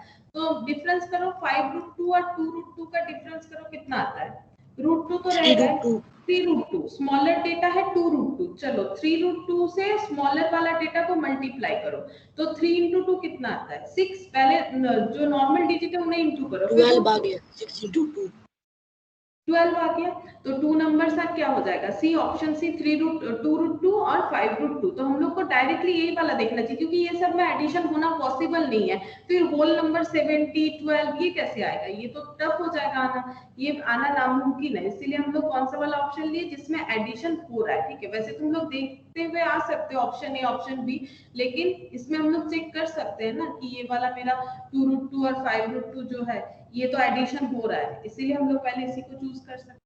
तो ये देखो, ये हमारा जो इक्वेशन वाला चैप्टर था इस एक्सरसाइज के साथ ये वाला कंप्लीट हो गया जो मैंने होमवर्क दिया था। ठीक है, अभी हम लोग नया चैप्टर स्टार्ट करेंगे। ठीक है, तो इसको क्लोज करते चलो, नया चैप्टर जो स्टार्ट करेंगे दैट इज रेशियो। ठीक है, एकदम नया चैप्टर है ये, हम लोग स्टार्ट कर रहे हैं रेशियो। इसमें अभी तक हम लोगों ने कुछ सीखा नहीं है। चलो रेशियो हम लोग करेंगे, बट रेशियो क्या होता है, देखो रेशियो तुम लोग 9-10 में सब कोई किए हो, रेशियो क्या होता है पहले हम लोग को ये पता करना चाहिए। तो रेशियो का मतलब ये होता है, जैसे मान लो मैंने एक कैलकुलेटर खरीदा, ठीक है, अकाउंट्स करने के लिए कैलकुलेटर खरीदा, सपोज 300 रुपीज का, ठीक है, और एक अकाउंट्स करने के लिए एक मान लो पेन भी खरीदा ₹10 रुपीज का। ठीक है, अच्छा, तो मैंने एक कैलकुलेटर खरीदा और एक पेन खरीदा, और इसके लिए ₹300 लगा और इसके लिए ₹10 लगा। तो अगर मुझे ये दोनों चीजों का प्राइस जो है उसको अगर कंपेयर करना है, मुझे इन दोनों का प्राइस को कंपेयर करना है, तो मुझे बोलो किसका प्राइस क्या है, मतलब कंपेयर करके तुम लोग क्या बोल सकते हो, क्या डिसीजन में आ सकते हो कि कंपेयर करके हम लोग ये बता सकते हैं, कैसे कंपेयर कर सकते हो, बोलो कंपेयर करके भी देख के क्या लग रहा है, किसका प्राइस कैसा है, बोलो कंपेयर करके क्या पता चल रहा है। कैलकुलेटर का प्राइस ज्यादा है और पेन का कम। हाँ, कैलकुलेटर का प्राइस ज्यादा है, पेन का प्राइस कम है। ठीक है, अच्छा, अब हम लोग ये भी बोल सकते हैं कि पेन का प्राइस कैलकुलेटर से कम है और कैलकुलेटर का प्राइस पेन से ज्यादा है। हम लोग दो तरह से कंपेयर कर सकते हैं ना, एक बोल सकते हैं कैलकुलेटर का प्राइस ज्यादा है, दूसरा ये भी तो बोल सकते हैं कैलकुलेटर का प्राइस ज्यादा है, इसका मतलब ही तो पेन का प्राइस क्या हो गया, कम हो गया। That is the comparison. अब कितना कम या ज्यादा है, वैसे भी तो कंपेयर कर सकते हैं। बोलो कितना कम या ज्यादा है, डिफरेंस बताओ। 290। डिफरेंस क्या हो गया, 300 रुपए के कैलकुलेटर आया, 10 रुपए का पेन आ गया, तो डिफरेंस है 290 का। ठीक है, तो 290 रुपीज कैलकुलेटर का प्राइस ज्यादा है पेन से, या फिर हम लोग बोल सकते हैं कि 290 रुपीज कम है पेन का प्राइस कैलकुलेटर से। ठीक है, ये तो क्या हम लोग जो कंपैरिजन बता रहे थ्रू माइनस करके। ठीक है, अब हम लोग कंपेयर करने के लिए क्या हम लोग ऐसे नहीं बोल सकते कि कैलकुलेटर का प्राइस पेन के प्राइस से कितना 30 टाइम्स ज्यादा है, 30 गुना ज्यादा है, क्या हम लोग बोल सकते हैं? यस मैम, बोल सकते हैं। देखो ये चीज समझ में आए कि नहीं। अब हम लोग थोड़ा दूसरे तरह से कंपेयर करने का बात सोच रहे हैं। हम लोग क्या बोल रहे हैं कि कैलकुलेटर का प्राइस जो है वो पेन के प्राइस से 30 टाइम्स ज्यादा है, 30 गुना ज्यादा है। क्या 30 गुना ज्यादा नहीं है, 10 इंटू 30, 30 गुना यानी इंटू मतलब 10 कितना बार पे करने से कैलकुलेटर का प्राइस, मतलब एक पेन के जगह, मतलब एक पेन और कैलकुलेटर का प्राइस अगर मुझे इक्वल करना है तो मुझे 30 पेन खरीदने पड़ेंगे। अगर हम 30 पेन खरीद लेते हैं और एक पेन का प्राइस अगर 10 रुपए है तो ऑब्वियसली वो कैलकुलेटर के प्राइस के बराबर हो जाएगा, होगा कि नहीं, बोलो। क्या ये कंपैरिजन समझ में आया? Yes ma'am. ठीक है, ये कंपैरिजन समझ में आया, सबको समझ में आया कि नहीं, बोलो। यस बोलो मैम। सर, সবাই বুঝতে পারছো তো? Yes ma'am. अच्छा, यस मैम। ओके, तो ये देखो ये कंपैरिजन हो गया। अब हम लोग इसी चीज को डिवाइड फॉर्म में कंपेयर करेंगे। डिवाइड करने से हमें ये 30 टाइम्स मिल जाएगा। जैसे कि देखो 300, जैसे मैंने यहाँ माइनस करके डिफरेंस बताया था, दोनों के प्राइस का अंतर कितना है 290, वैसे हम लोग क्या करेंगे डिवाइड करके कंपेयर करेंगे। तो डिवाइड करने से कितना आ रहा है, देखो 0 30। 0 कैंसिल हो गया, 30 आ गया। और रुपीज रुपीज भी कैंसिल, हम लोग बोल ही सकते हैं ना, रुपीज रुपीज भी कैंसिल, तो 30, तो हम लोग बोलेंगे 30 टाइम्स। ये जो 30 टाइम्स मैंने यहाँ पर बताया था ना, ये हम लोग कैसे फाइंड आउट कर सकते हैं, जैसे 290 कैसे फाइंड आउट कर सकते हैं, ऑब्वियसली माइनस करके। तो वैसे 30 टाइम्स कैसे फाइंड आउट करते हैं, तो 30 टाइम्स फाइंड आउट करने के लिए हमें क्या करना पड़ेगा, डिवाइड। ठीक है, डिवाइड। तो इसका मतलब जब हम लोग कोई भी दो चीजों को कंपेयर करेंगे, ठीक है, उसके लिए अगर हम लोग डिवाइड वाला मेथड यूज कर रहे हैं, उसे ही हम लोग रेशियो बोल सकते हैं। ठीक है, जब हम लोग कोई भी दो चीज को कंपेयर करेंगे और उसके लिए हम लोग डिवाइड यूज करेंगे, दैट इज कॉल्ड रेशियो, उसको बोला जाता है रेशियो। और इसको कैसे डिफाइन कर सकते हैं, ये देखो 300 ऐसे दो ऐसे गोल गोल, ठीक है, इसको क्या बोला जाता है, कोलन। ठीक है, इसको क्या बोलते हैं, कोलन। ठीक है, कोलन से हम लोग इसको डिफाइन करते हैं और इसका मतलब ही डिवाइड होता है। लेकिन ऐसे नहीं लिखते हैं, ऐसे लिखते हैं क्योंकि सब चीजों का प्रेजेंटेशन का एक तरीका होता है। रेशियो के लिए अब ये नोटेशन यूज होता है तो इसी को यूज करेंगे। जैसे देखो बचपन में क्या सिखाया जाता है, हम लोग को 2 इंटू ऐसे करके लिखो 3 + 5, लेकिन उसके बाद हम लोग ऐसे लिख सकते हैं ना, इसका मतलब हम लोग क्या बोलते हैं, अच्छा कुछ नहीं लिखा हुआ है तो क्या हुआ, इसका मतलब तो इंटू ही होता है ना। इस तरह से हम लोग सीख जाते हैं कि इंटू लिखो या ना लिखो, ये भी इंटू बताता है, इंटू लिखने से भी इंटू बताया जाता है। तो हर एक चीज का एक रूल्स होता है। उसी तरह से यहाँ पर देखो रेशियो का रूल्स है, रेशियो को हम लोग ऐसे दो कोलन, इसको कोलन बोलते हैं, दो ऐसे बिंदी बिंदी, इससे हम लोग डिफाइन करते हैं। और इसी का मतलब क्या होता है, इसी का मतलब डिवाइडिंग। ठीक है, डिवाइड होता है। जैसे ये जो है इसका मतलब होता है मल्टीप्लीकेशन, मल्टीप्लीकेशन होता है, उसी तरह से इसको हम लोग बोलते हैं डिवाइड। ठीक है, तो डिवाइड करना है, कंपेयर करने के लिए हम लोग डिवाइड मेथड यूज करेंगे ताकि हमें पता चले कि कितना गुना वो ज्यादा है। ठीक है, तो कंपेयर करने के लिए हम लोग यूज कर सकते हैं। ये देखो जैसे यहाँ पर दिया है, ए ratio is comparison of sizes of 2 और मोर क्वांटिटीज। जैसे देखो मैंने यहाँ पर दो क्वांटिटी का कंपैरिजन किया, इससे ज्यादा भी हो सकता है। जैसे मैंने कैलकुलेटर खरीदा, पेन खरीदा, अब मान लो इसके साथ साथ एक नोटबुक भी खरीदा, तो उसका भी प्राइस यहाँ पर कंपेयर कर सकते हैं। ठीक है, तो 2 और मोर काइंड, लेकिन of same kind. Same kind क्यों, ये देखो सेम काइंड का मतलब क्या है, जैसे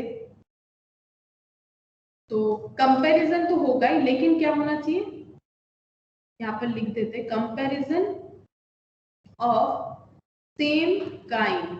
ठीक है, एक ही तरह का चीज होना चाहिए, एक ही तरह का चीज होना चाहिए। जैसे मैंने यहाँ पर पेन का प्राइस नहीं बताया, सपोज मैंने यहाँ पर पेन का प्राइस नहीं बताया, मैंने क्वांटिटी बता दिया, मैंने खरीदा है सपोज 2 पेन, ठीक है 2 पेन लिख देते हैं, मैंने 2 पेन खरीदा, ये प्राइस जो है ये सपोज मान लो कि मैंने ये नहीं बताई, पर इसको काट देते, क्या तुम लोग इन दोनों में कुछ कंपैरिजन ढूंढ पाओगे कि एक मतलब कैलकुलेटर का प्राइस 300 है, पेन 2 है, क्या इससे कुछ कंपैरिजन कर सकते हो? बताओ।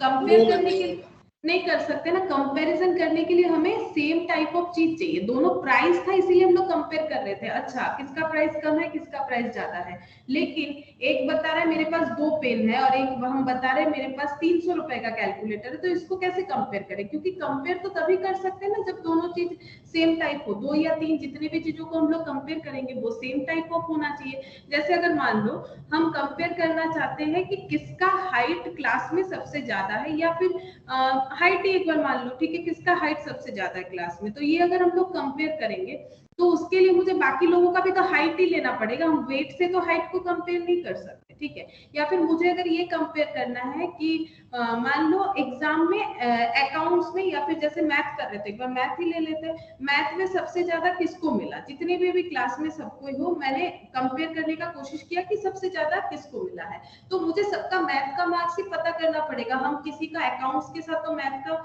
कंपैरिजन नहीं कर सकते, ये तो पॉसिबल ही नहीं है ना, तो हमेशा हमें क्या करना पड़ेगा, सेम काइंड ऑफ चीजों का हम लोग कंपैरिजन कर सकते हैं। कंपेयर दोनों चीज में तभी होगा, कम या ज्यादा तभी तो पता चलेगा ना, अगर वो सेम काइंड होगा, जैसे दोनों का हाइट, 2 फ्रेंड है, किसका हाइट ज्यादा है किसका हाइट कम है, तो दोनों का हाइट लेना पड़ेगा, किसका वेट ज्यादा है किसको मार्क्स ज्यादा मिला है, ठीक है।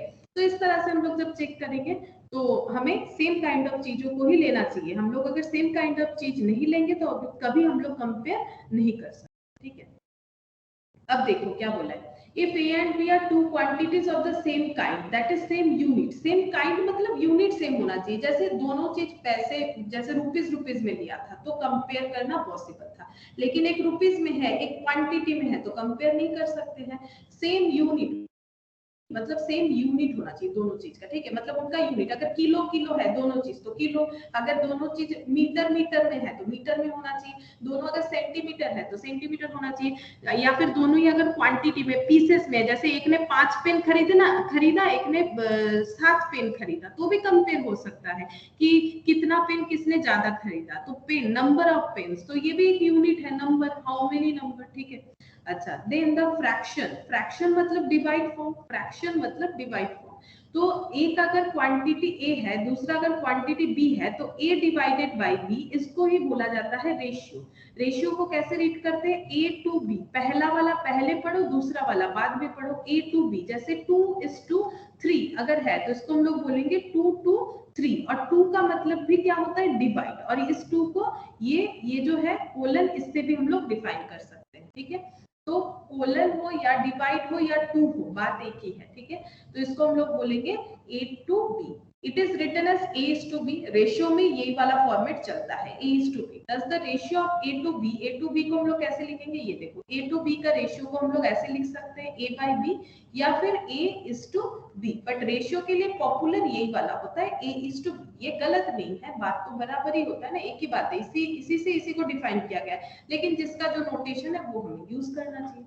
The quantities A and B are called the terms, ठीक है, टर्म्स बोले जाते हैं, যেটাকে বাংলাতে বলে পদ, इसको टर्म्स बोले जाते हैं, ठीक है।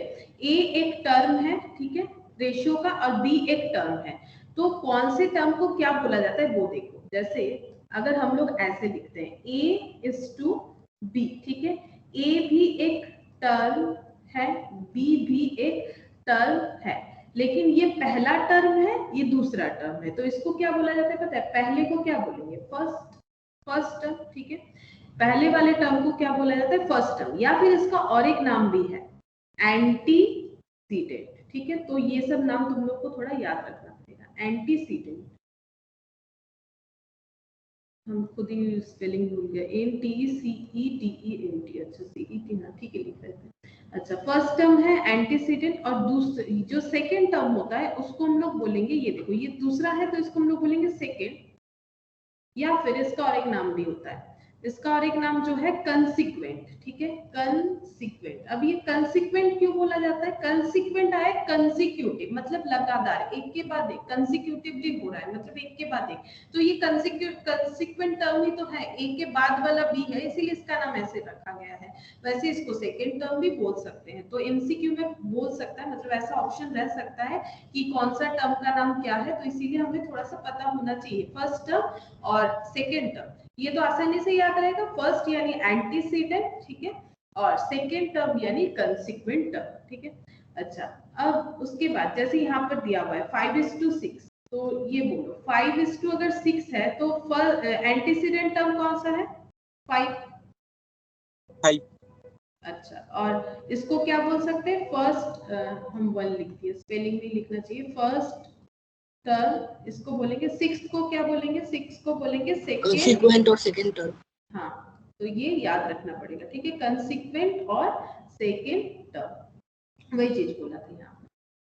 अब यहाँ पर एक चीज बोला है, देखो इसको समझाते। Both term of a ratio, both term, जैसे मैंने यहाँ पर लिया था 5:6 लिया था, दोनों के दोनों टर्म, या फिर A:B यानी A और B कैन बी मल्टीप्लाइड और divide by the same number, usually ratio expressed in lowest term और सिंपलेस्ट फॉर्म। दो चीज बोला है रेशियो के बारे में, दो बातें यहाँ पर बोले हैं। जैसे देखो 5:6 ये एक रेशियो है। पहला बात क्या बोल रहा है कि दोनों रेशियो को अगर हम लोग सेम नंबर से मल्टीप्लाइड और डिवाइड करेंगे तो रेशियो में ना कोई चेंजेस नहीं होगा। जैसे मान लो हम क्या चाहते हैं कि इसको हम लोग डिवाइड कर दें, डिवाइड नहीं, पहले देख लो मल्टीप्लाई कर देते हैं, तो दोनों को ही सेम डिजिट से मल्टीप्लाई करना पड़ेगा। बोलो कितने से मल्टीप्लाई करें? 2 से कर देते हैं, 2 से।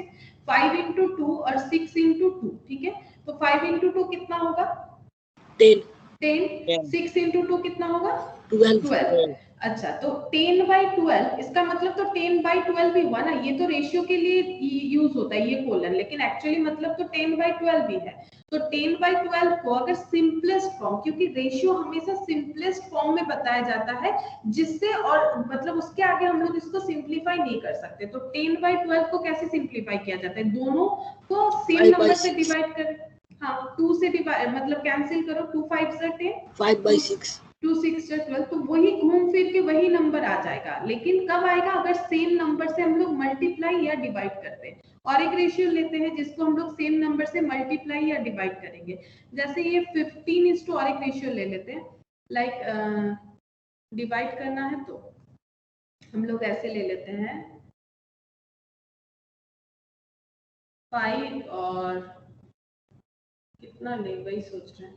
अच्छा चलो 5:6 को ही ले लेते हैं, डिवाइड कर देते हैं 5/2 से और 6/2 से। मैंने डिवाइड कर दिया, ठीक है, डिवाइड कर दिया, तो 5/2 कितना होगा? पॉइंट में ट्रांसफर कर दो, 5/2 2.5 2.5, और 6/2 कितना होगा? 3। अच्छा, 2.5 डिवाइडेड बाय 3 हो गया। अब इसको कैसे सिंप्लीफाई करोगे? अभी अभी मैंने तुम लोग को बताया था पॉइंट को कैसे हम लोग लिख सकते हैं, पॉइंट से कैसे हम लोग डिवाइड फॉर्म यानी फ्रैक्शन फॉर्म में ला सकते हैं। तो मैंने बोला एक बार पॉइंट को भूल जाओ, अगर पॉइंट को भूल जाते हो तो नंबर क्या है? पॉइंट को भूल जाओ, 25, फिर नीचे डिवाइड लिखेंगे, ठीक है, डिवाइड, पॉइंट के लिए 1 और पॉइंट के बाद जितने नंबर है उसके लिए 0, तो 10 हो गया। अच्छा, अब इसको सिंप्लीफाई करो, 25/10 इंटू 3 कुछ नहीं है, मतलब 1 है, तो 1 कितना हो जाएगा? 3। अच्छा, तो 25 कितना हो गया? 30। अब इसको सिंप्लीफाई कर सकते हैं ना, 5 5 से 25, 5 2 10, तो 5 कितना हो गया? 6। तो इसका सिंप्लीफिकेशन हुआ, 5:6 हुआ, घूम फिर के वही आ गया। तो सिंपलेस्ट फॉर्म में डिफाइन करना है। सिंपलेस्ट फॉर्म मतलब जिसका और डिवीजन नहीं हो सकता, जैसे 10/12 का 5/6 होता है, लेकिन 5/6 को आगे हम लोग इस तरह से नहीं कर सकते, सिर्फ इसको पॉइंट में ला सकते हैं, बट इस तरह से फ्रैक्शन में तो नहीं ला सकते ना। तो सेम नंबर से डिवाइड या सेम नंबर से मल्टीप्लाई करने से रेशियो कभी चेंज नहीं होता है, रेशियो वही हो जाता है। यहाँ पर वही चीज बता रहा था कि both term of a ratio can be multiplied और divided by the same number, but non zero number होने चाहिए। जीरो हो जाएगा, जीरो क्यों नहीं हो सकता है? अगर मान लो 5 × 0 कर दिया, 6 × 0 कर दिया, तो क्या होगा? बताओ, जीरो होगा ही। सब जीरो हो गया ना, कुछ बचा ही नहीं, तो फिर इसीलिए बोला जा रहा है कि नॉन जीरो। ये क्यों बोल रहा है कि नॉन जीरो क्यों बोल रहा है? क्योंकि जीरो अगर हो जाएगा तो हमारा आंसर ही कुछ बचेगा ही नहीं। जीरो तो मतलब पूरा रेशियो ही खत्म, मतलब वो नेगेटिव, मतलब पूरा वैल्यू खत्म हो गया। डिवाइड भी अगर जीरो से करोगे तो भी 0:0 हो जाएगा, इसीलिए बोला है कि नॉन जीरो होना चाहिए। अच्छा, यूजुअली रेशियो को हम लोग लोएस्ट या फिर सिंपलेस्ट फॉर्म में दिखाते हैं। जैसे देखो ये भी मेरा रेशियो है, इसी का आंसर ये है, लेकिन हम लोग उसको क्या दिखाएंगे? सिंपलेस्ट फॉर्म में दिखाएंगे, ठीक है। अच्छा, जैसे ये देखो इन लोगों ने अपने हिसाब से दिखाया। अच्छा छोड़ो, ये वाला मैंने तुम लोग को ऑलरेडी बता दिया, इन लोगों ने 4 से मल्टीप्लाई करके बताया। The order of the term in A ratio is important. अच्छा, ऑर्डर जो है, रेशियो का ऑर्डर इंपॉर्टेंट होता है। ऑर्डर ऑफ टर्म, ठीक है, इज इंपॉर्टेंट। जैसे 3:2 ये रेशियो मान लो किसका है? हम लोगों ने कंप्यूटर और पेन जो खरीदा था ना, उसके प्राइस का रेशियो है। तो पहले वाला टर्म जो है वो कंप्यूटर को डिफाइन कर रहा है, दूसरा जो है वो पेन को डिफाइन कर रहा है। तो इसका मतलब ये नहीं है 3:2 है मतलब पहला वाला पेन या दूसरा वाला कंप्यूटर अपने मन से कुछ भी कर दे, ऐसा नहीं होता है। टर्म जो है वो इंपॉर्टेंट है। तो फर्स्ट टर्म जो है वो पहले वाले जो भी लैंग्वेज में रहेगा उसको डिफाइन करेगा क्वेश्चन में। दूसरा टर्म जो है वो दूसरे क्वेश्चन में जो दूसरा लैंग्वेज है उसको डिफाइन करेगा। मतलब पहले अगर बोला गया है कंप्यूटर क्वेश्चन में और पेन, तो इसका मतलब पहला 3 जो है वो कंप्यूटर को डिफाइन कर रहा है, पेन जो है वो 2 जो है वो पेन को डिफाइन कर रहा है। इसलिए बोला टर्म जो है वो इंपॉर्टेंट है, ठीक है। जैसे देखो 3:2 और 2:3 ये दोनों चीज सेम नहीं है, ठीक है। ये दोनों चीज सेम नहीं है, ये कभी भी सेम नहीं है। टर्म इसलिए इंपॉर्टेंट है कि जो 3:2 है वही 2:3 है, ऐसा नहीं होता है, ठीक है। ये गलत बात है। 2:3 और 3:2 ये सेम नहीं है। ऑर्डर जो है वो इंपॉर्टेंट है। अच्छा, अब रेशियो जो है वो सेम काइंड में ही एप्लीकेबल हो सकती है, ये मैंने पहले भी बताया, ठीक है। जैसे देखो इन लोगों ने भी कुछ एग्जांपल्स दिया है कि क्लास में कितने सारे स्टूडेंट है और एक एक टीचर को कितना सैलरी मिल रहा है। क्या ये दोनों कंपेरेबल चीज है? क्या इससे हम लोगों को कुछ कंक्लूजन मिलेगा कि क्लास में 10 बच्चे हैं, टीचर को सैलरी मिल रहा है सपोज 15,000? कंपेरेबल नहीं नहीं है, बिकॉज दोनों का यूनिट अलग है। क्लास में कितने बच्चे हैं वो तो नंबर ऑफ स्टूडेंट है, और सैलरी जो है वो तो रुपीस में डिफाइन किया जाता है। तो यूनिट तो सेम नहीं है। अगर यूनिट सेम नहीं है तो कंपेरेबल भी नहीं है। या फिर देखो weight of one child at the age of another, एक के वेट के साथ दूसरे का एज, ये कभी भी कंपेयर कर ही नहीं सकते, ठीक है। तो quantity to be compared must be in the same unit, ये बार बार बोल रहा है क्योंकि बहुत ही इंपॉर्टेंट चीज है कि हमें जब भी कंपेयर करना है तो वो सेम यूनिट में कंपेयर करना पड़ेगा। तो ये देखो रेशियो 150 ग्राम और 2 किलो, इसका रेशियो क्या होगा बताओ? 150 ग्राम और 2 किलो, 150 ग्राम एंड 2 केजी, इसका रेशियो क्या होगा? रेशियो को कैसे लिखते हैं? इस 2 में, ठीक है। लेकिन प्रॉब्लम क्या है, क्या दोनों का यूनिट सेम है? एक ग्राम में नहीं, तो बताओ किलो ग्राम से किलो में ट्रांसफर कर सकते, किलो से ग्राम में भी कर सकते हैं। बेटर कौन सा रहेगा? बेटर रहेगा किलो से ग्राम करने का, ठीक है, क्योंकि उसमें पॉइंट नहीं आएगा। तुम लोग को पता है कैसे किलो से ग्राम में करते हैं? ये देखो किलो हेक्टो है ना, kilogram hectogram decagram divided by 1000। हाँ, डिवाइड नहीं इनटू होगा। अगर किलोग्राम से ग्राम जा रहे हैं तो इनटू होगा, ठीक है। यस तो 2 केजी को ग्राम में कैसे ट्रांसफर करें? 2 KG equal to 2 into 1000, kilogram hectogram decagram gram, ठीक है। 1000 ग्राम, तो ये कितना हो जाएगा? 2000, ठीक है। किलो से जब जाएंगे इधर तो वो इंटू होता है, ऑपोजिट आते हैं तो ग्राम होता है, ठीक है। तो 150 और 2000 ग्राम। अब हम लोग कंपेयर कर सकते हैं। तो 150 डिवाइडेड बाय 2000, पहला टर्म जो है पहले लिखना पड़ेगा। अच्छा, अब देखो ये तो डिवाइड फॉर्म होता है, जब हम लोग डिवाइड करते हैं तो एक एक जीरो नहीं काट देते, तो नेक्स्ट हम लोग लिख सकते हैं 15 और इधर लिख सकते हैं 200। क्या ये समझ में आया? ये देखो 150 बाय 2000 लिखते हैं तो एक एक जीरो काट देते हैं ना, वैसे मैंने एक एक जीरो हटा दिया, बचा कितना? 15 और 200। अब इसको डिवाइड करो, दोनों को 5 5 से कर सकते हैं ना, क्योंकि 5 से दोनों ही डिविजिबल है। 5 3 जा 15, 5 4 जा 20, 3:40, 3:40। क्या ये और सिंप्लीफाई हो सकता है? बताओ, क्या ये और सिंप्लीफाई हो सकता है? नहीं हो सकता।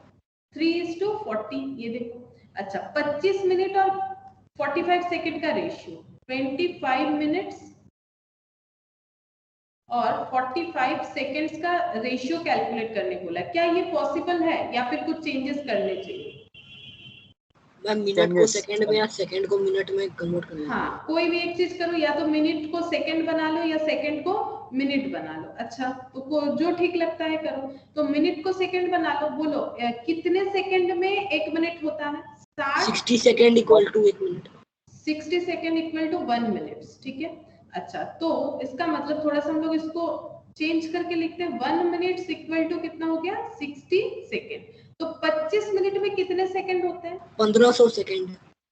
इंटू करना चाहिए। 25 मिनट जब भी ज्यादा होता है इंटू करना पड़ता है। अगर 1 मिनट में 60 सेकंड होता है तो 25 मिनट में ज्यादा सेकंड्स होंगे ना, तो ज्यादा को कैसे निकालेंगे? 1500। तो ये बन गया 1500 सेकंड्स, ठीक है। अब हम लोग कंपेयर कर सकते हैं। ये बन गया 1500 सेकंड। तो पहले लिखेंगे 1500 क्योंकि क्वेश्चन में पहले यही वाला डेटा था, इज टू 45 सेकंड, ठीक है। अच्छा, अब दोनों सेकंड सेकंड है, यूनिट यूनिट मेरा कैंसिल हो जाता है क्योंकि रेशियो में कभी तुम लोग देख सकते हो यूनिट नहीं लिखा हुआ रहता है। उसका रीजन क्या है? उसका रीजन सिंपल है। 1500 सेकंड डिवाइडेड बाय, अगर हम लोग 45 सेकंड लिखेंगे तो सेकंड सेकंड तो कैंसिल होगा ही ना, सेकंड सेकंड तो कैंसिल होगा। इसीलिए रेशियो में कभी भी हम लोगों को यूनिट देखने को नहीं मिलेगा, वो बिना यूनिट का रहता है। अच्छा, ये 45, ये 1500, 5 से डिवाइड करो। 5 9 45, ठीक है। और 1500 बाई 5 कितना हो जाएगा? 300। क्या और डिविजिबल होगा? सोचो, क्या और डिविजिबल होगा और सिंप्लीफाई हो सकता है? क्योंकि सिंपलेस्ट फॉर्म में लिखना चाहिए।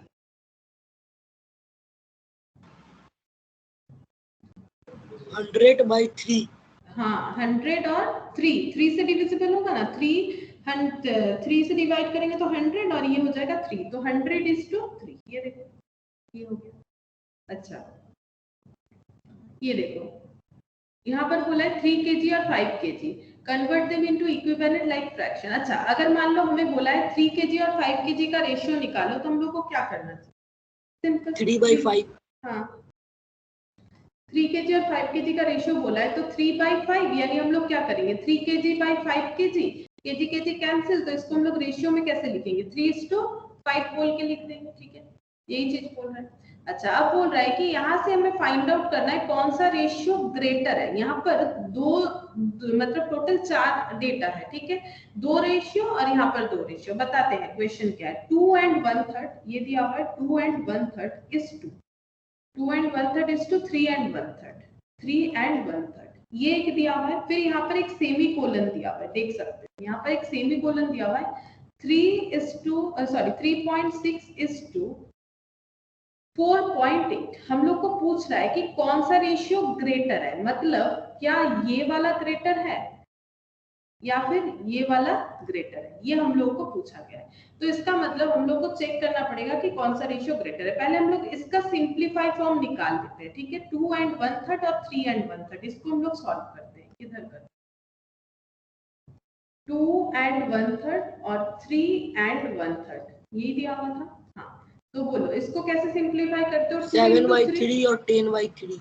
हाँ, 2 into 3 6, और ये ऊपर 1 क्या हो जाता है? प्लस हो जाता है। 6 + 1 7 by 3 is 2, 9 और 1, ठीक है। 3 3 9, 9 + 1 10 by 3। अच्छा, अब अगर ऐसा हमारा फ्रैक्शन में आता है तो हम लोग क्या कर सकते हैं? क्योंकि दोनों के नीचे सेम फ्रैक्शन है तो हम लोग डायरेक्ट इसको 7:10 लिख सकते हैं। लेकिन इसका रीजन भी देख लो क्यों 7:10 होता है। अगर ऐसे फ्रैक्शन में आ रहा है तो हम लोग दोनों को क्या कर सकते हैं? 3 और 3 को हम लोग क्या कर सकते हैं? इसका एलसीएम कर सकते हैं, ठीक है। तो 3 और 3 का एलसीएम क्या होगा? 3 होगा। तो 7/3 इंटू 3, एलसीएम को इंटू करना पड़ेगा। अगर फ्रैक्शन को हम लोगों को हटाना है, एलसीएम का जो आंसर आएगा उसको इंटू करना पड़ेगा। तो ये देखो कैंसिल होकर 7:10 हो गया। तो बेसिकली अगर दोनों सेम फ्रैक्शन है, नीचे सेम है, ठीक है, तो हम लोग उसको हटा सकते हैं। तो ये 7:10 हो गया ये। अच्छा, दूसरा हमें क्या बोला था? 3.6 और 4.8। 4.8, तो इसको भी हम लोग कैसे लिख सकते हैं? ऐसे लिख सकते हैं, पॉइंट को भूल जाओ एक बार। तो डेटा क्या बना? 36। नीचे क्या लिखेंगे? पॉइंट के लिए 1 और पॉइंट के बाद जितने सारे नंबर है उसके लिए 10, पॉइंट के बाद एक ही नंबर है तो 0। 10 मतलब क्या? मतलब हम ये बोलना चाह रहे हैं पॉइंट के लिए 1 होता है, पॉइंट के बाद जितने सारे डेटा है उसके लिए उतने सारे 0 होते हैं। तो 4.8 तो 48, तो यहाँ पर 1 और पॉइंट के बाद जितने सारे नंबर है उतना सारा 0, तो पॉइंट के बाद एक नंबर है तो 0। अच्छा, अब ये दोनों 10 10 है, तो क्या हम लोग इसको हटा सकते हैं? अभी तो सिखाया क्यों हटा सकते हैं, क्योंकि 10 और 10 दोनों को एलसीएम किया जाता है, 2 5 सा 10, 2 5 सा 10, 5 1 1, तो 36:48 ज्यादा है। 36:48। अब इसको क्या सिंप्लीफाई कर सकते हैं? 36:48 कर सकते हैं, क्योंकि दोनों ही डिविजिबल है सेम नंबर से, ठीक है, मतलब 36 और 48 इस तरह से। तो 2 से चेक करो, इतना होगा, फिर 2 से जाएगा, फिर 3 से जाएगा, है ना, तो कितना आ रहा है? 3:4 आ गया, है ना, 3:4 आ गया, और ये आ रहा है 7:10। अब कौन सा ज्यादा है हम लोग कैसे कैलकुलेट कर सकते हैं? 3/4 करके देख लो कितना आता है कैलकुलेट करके। 3/4 करो, यहाँ पर ये देखो हम दिखाते हैं, 3/4 कितना आता है? 0.75, है ना, इसका आंसर आ रहा है 0.75। ये कितना आएगा? 7/10, 7/10 कितना आ गया? 0.7। अच्छा, दोनों ही अच्छा, ये 7.5 आया था, 0.7 यानी 70। तो बताओ कौन ज्यादा है? 7/10 0.75 7.5। ये देखो 7/10 का आंसर क्या आया? ये वाला।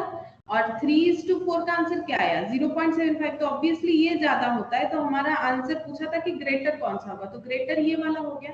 3.6 और 4.8, ये देखो, देख लेते हैं यहाँ पर इन लोगों ने, हाँ 3.6 और 4.8 इज ग्रेटर रेशियो, ये ग्रेटर हो गया, ठीक है, ये वाला पूछा था। अच्छा, नेक्स्ट यहाँ पर देखो एक फॉर्मूला बताया, इफ ए क्वांटिटी इंक्रीज और decrease in the ratio A:B, अगर कोई भी क्वांटिटी A:B में इंक्रीज या डिक्रीज हो रहा है, तो नया क्वांटिटी होगा B of the original quantity divided by A। ये कुछ समझ में नहीं आएगा, अभी हम लोग एक क्वेश्चन करेंगे तो समझ में आएगा ये पॉइंट क्या बोल रहा है। जैसे देखो यहाँ पर बोल रहा है रौनक वेट 56.7 kg, रौनक का वेट है 56.7 kg, if he reduces his weight in the ratio of 7:6, मतलब ये अपना वेट जो है वो डिक्रीज कर रहा है, जैसे कि यहाँ पर था देखो, इफ ए क्वांटिटी इंक्रीज और डिक्रीज, तो हमारे क्वेश्चन में डिक्रीज पॉइंट है, कोई भी एक रेशियो के थ्रू इंक्रीज या डिक्रीज हो रहा है, एक रेशियो में इंक्रीज या डिक्रीज हो रहा है, जैसे रौनक का वेट 7:6 रेशियो में क्या हो रहा है? डिक्रीज हो रहा है। फाइंड इज न्यू वेट, तो बोल रहे हैं न्यू क्वांटिटी कैसे निकालना है, तो न्यू वेट कितना होगा? पहले रौनक का वेट था 56.7, अगर वो अपना वेट 7:6 रेशियो में कम कर रहा है, तो नया वेट क्या होगा? कैसे कैलकुलेट करना है? न्यू क्वांटिटी यानी न्यू वेट, तो न्यू वेट क्या हो जाएगा? न्यू वेट होगा, यहाँ पर क्या बोला था? B of the original quantity, B मतलब A:B का बी, तो यहाँ पर बी का मतलब कितना है? A:B की जगह है 7:6, तो यहाँ पर बी का मतलब कितना है? 6। 6, ठीक है, फिर से सोच लो एक बार, 6 ही हो रहा है, क्योंकि बोला है B of the original quantity, तो बी मतलब 7:6, तो 7A है और बी क्या है? 6 है, तो बी ऑफ मतलब क्या होता है? इनटू, ऑफ का मतलब क्या होता है? Into of the original quantity, यहाँ पर ओरिजिनल क्वांटिटी तो वेट का बता रहा है, वेट कितना है ओरिजिनली? Original wait 56.7। 56.7, और डिवाइड कितना करना है? ए से, पूरे पूरे डेटा को डिवाइड करना है ए से, यहाँ पर ए कितना है? 7। 7, अब इसका कैलकुलेशन करो, यहाँ पर 56.7 यहाँ पर दिखाते हैं, ये देखो 56.7 इंटू 6 डिवाइडेड बाय 7, कितना आ गया? 48.6, ठीक है, 48.6। चलो चेक करते हैं क्या हमारा आंसर 48.6 है कि नहीं, मतलब इन लोग का जो आंसर है वो हमारे आंसर के साथ टैली हुआ कि नहीं। 48.6 चेक कर लेते हैं, 48.6 न्यू वेट। तो ये जो फॉर्मूला है इसको थोड़ा तुम लोग को याद रखना पड़ेगा, अगर किसी भी डेटा कोई भी चीज है जो इंक्रीज या डिक्रीज हो रहा है कोई रेशियो के हिसाब से, जैसे कि A:B, तो नया वेट कैसे निकालना है? B ऑफ यानी into B of original quantity divided by A, ठीक है, इस तरह से। अच्छा, नेक्स्ट यहाँ पर बोला है सिंप्लीफाई करके दिखाओ, 1/3, 1/8 और 1/6, यहाँ पर हम दिखाते हैं, ठीक है, 1/3, 1/8 और 1/6। सिंप्लीफाई द रेशियोज, इस रेशियो को सिंप्लीफाई करना है। क्यों सिंप्लीफाई करना है? इसीलिए सिंप्लीफाई करना है। अगर ये सेम काइंड है तभी ये रेशियो बना है। पहला बात है, ये जिस भी चीज का डेटा है, जैसे वेट का हो, हाइट का हो, या फिर जो भी चीज हो, तो ये कोई भी एक सेम काइंड ऑफ चीजों का रेशियोस है, तभी तो रेशियो बना है। लेकिन प्रॉब्लम ये है, ये 3 में 1 बता रहे, ये 8 में 1 बता रहे, ये 6 में 1 बता रहे, तो हम लोग कंपेयर कैसे करें? ये तो एक प्रॉब्लम हो जाएगा ना। ये 1/3 है, ये 1/8 है, ये 1/6 है।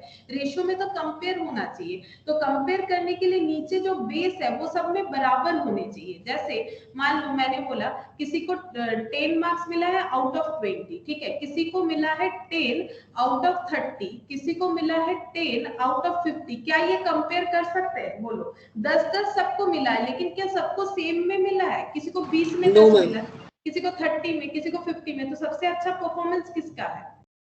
जिसको 20 में 10 मिला है ना। ये मार्क्स है इसी, क्योंकि 20 में 10 मिला है ना, 50% मिला है। देखो ये 50% मिला है। 20 में 10 मतलब 50% नहीं होता है, 20 नंबर का था। और यस अच्छा, लेकिन 30 में 10 मतलब कितना होता है? 30 में 10 कभी 20% नहीं होता है। कितना होता है? 33%। 33% होता है। और 50 में 10 मिला है मतलब परफॉर्मेंस उससे भी खराब हालत जा रहा है, ठीक है, 20% हो रहा है। 20%। तो ये कंपेरेबल नहीं है, ठीक है। इस तरह से हमें कंपेयर करना पड़ेगा, फिर अलग अलग फिर परसेंटेज लगा के। लेकिन रेशियो को तो हमें परसेंटेज में डिफाइन नहीं करना है ना, ये बस मैंने समझाने के लिए बोला।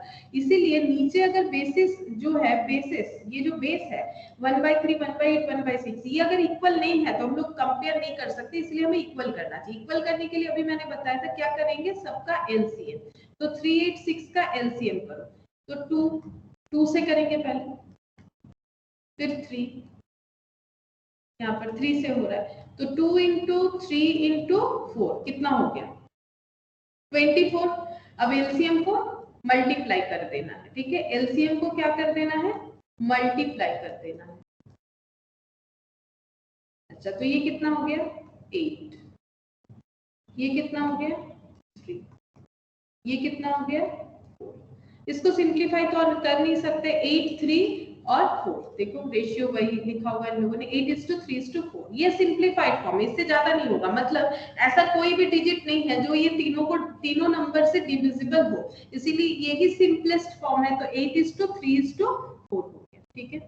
अच्छा, यहाँ पर क्या बोला है देखो, the ratio of the number of boys to the number of girls in a school of 720 student is 3:5। मतलब यहाँ पर बोल रहा है कि एक स्कूल है, ठीक है, ये देखो स्कूल है, स्कूल में बॉयज भी हैं और गर्ल्स भी हैं, ठीक है। ये गर्ल्स, ठीक है, ये हो गए बॉयज। तो गर्ल्स और बॉयज है, तो बॉयज कितने हैं?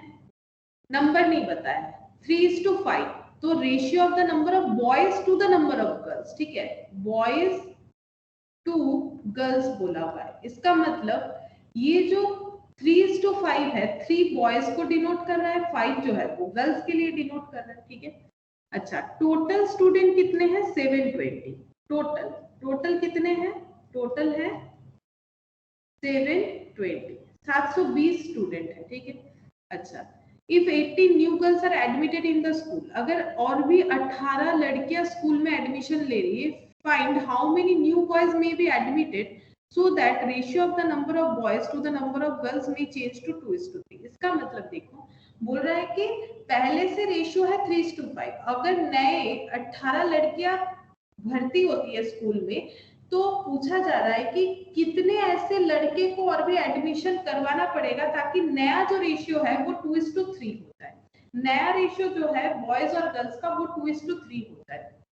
तो सबसे पहले हम लोग ये ढूंढेंगे कि नंबर ऑफ बॉयज कितने हैं स्कूल में, number of boys in school कैसे कैलकुलेट करूं, और नंबर ऑफ गर्ल्स अभी फिलहाल कितने लोग हैं, फिर उसके बाद देखते हैं एडमिशन के बाद क्या होगा। Number of girls in school, तो टोटल कितने लोग हैं? 720, ठीक है, 720 है। ये किसके लिए बताया जा रहा है रेशियो? ये बॉयज के लिए है। तो 720 में 3 टाइम्स जो है वो बॉयज है, ठीक है, लेकिन कितने के? ये दोनों को क्या करना पड़ेगा, ऐड। इस तरह से हम लोग रेशियो से आंसर निकालते हैं कि टोटल 3 और 5 टोटल कितने हो गए। देखो क्यों ऐसा होता है, इसको समझो। कि 3 बॉयज और 5 गर्ल्स, अगर एक बार हम लोग ऐसे मान लेते तो टोटल कितना होता है बता सकते हो? 3 गर्ल्स और 5 बॉयज, अगर ऐसे, सॉरी 3 बॉयज और 5 गर्ल्स, ऐसे अगर हम लोग इसको नंबर में मान लेते हैं तो टोटल कितने होते हैं? टोटल नंबर ऑफ बॉयज और 8, ठीक है। 3 + 5 8 होता है। तो 8 स्टूडेंट में गर्ल्स कितनी है? 3। 8, सॉरी बॉयज कितने हैं? 3। 8 स्टूडेंट में बॉयज कितने हैं? 3 है कि 3 और गर्ल्स है 5। गर्ल्स है 5। तो एक में कितने होंगे? मतलब यूनिटरी मेथड, अगर 8 स्टूडेंट में 3 बॉयज है तो एक स्टूडेंट में कितने? एक में निकालने के लिए कम होना चाहिए 3/8, है ना। और हम लोगों को निकालना है 720 लोगों में 720 स्टूडेंट में कितने बॉयज हैं। तो हम लोग ऐसे निकाल सकते हैं 720 3/8 इंटू 720। इसीलिए ऐसा होता है। तुम लोग ये कर तो देते हो लेकिन इसका लॉजिक समझो, ये बेसिकली यूनिटरी मेथड से ही आया हुआ है।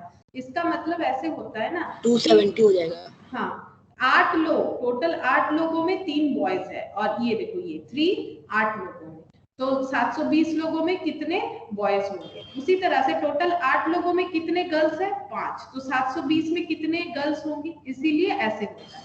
तो 450 गर्ल्स और 270 बॉय।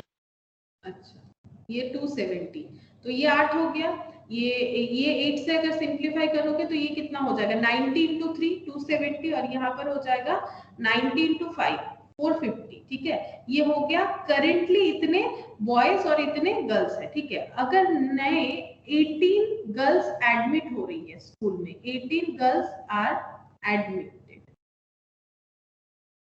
ठीक है। तो गर्ल्स में, नंबर ऑफ गर्ल्स में चेंजेस क्या आएगा? आफ्टर 18 गर्ल्स एडमिटेड, 18 लड़कियां ऑलरेडी 450 में प्लस 18 हो जाएगा। 450 + 18 ऑलरेडी 450, 450 लड़कियां पढ़ रही है, और भी अगर 18 लड़कियां आ जाती है स्कूल में तो 468 लड़कियां स्कूल में हो जाएंगी। अब क्वेश्चन हमें पूछ रहा है कि लड़कियां तो 18 एडमिशन ले चुकी है, लेकिन हमें नया रेशियो क्या चाहिए? 2:3। हमें 2:3 रेशियो चाहिए बॉयज और गर्ल्स का। तो अगर गर्ल्स 18 एडमिट हो रही हैं तो फिर ये 2:3 रेशियो को मेंटेन करने के लिए कितने बॉयज हमें लेने पड़ेंगे, वो हमें पूछा गया है, ठीक है। तो रेशियो हमारा बॉयज बाय गर्ल्स है, तो ये बॉयज बाय गर्ल्स, तो बॉयज बाय गर्ल्स, तो गर्ल्स तो हो रही है 468, बॉयज कितने हैं पहले से 270। अब इसमें और कितने बॉयज को एडमिशन ले ताकि ये 2:3 बन जाए। तो हम लोग मान लेते हैं कि x बॉयज को एडमिशन ले रहे हैं, x नंबर ऑफ बॉयज को, तो हमें x ढूंढना पड़ेगा, वही तो हमें पूछा है। देखो फिर से क्वेश्चन अब बताते हैं। ये देखो 18 new girls are admitted in the school, find how many new boys, how many कितने सारे नए बॉयज एडमिट करवाए, so that the ratio of the number of boys to the number of girls, ठीक है।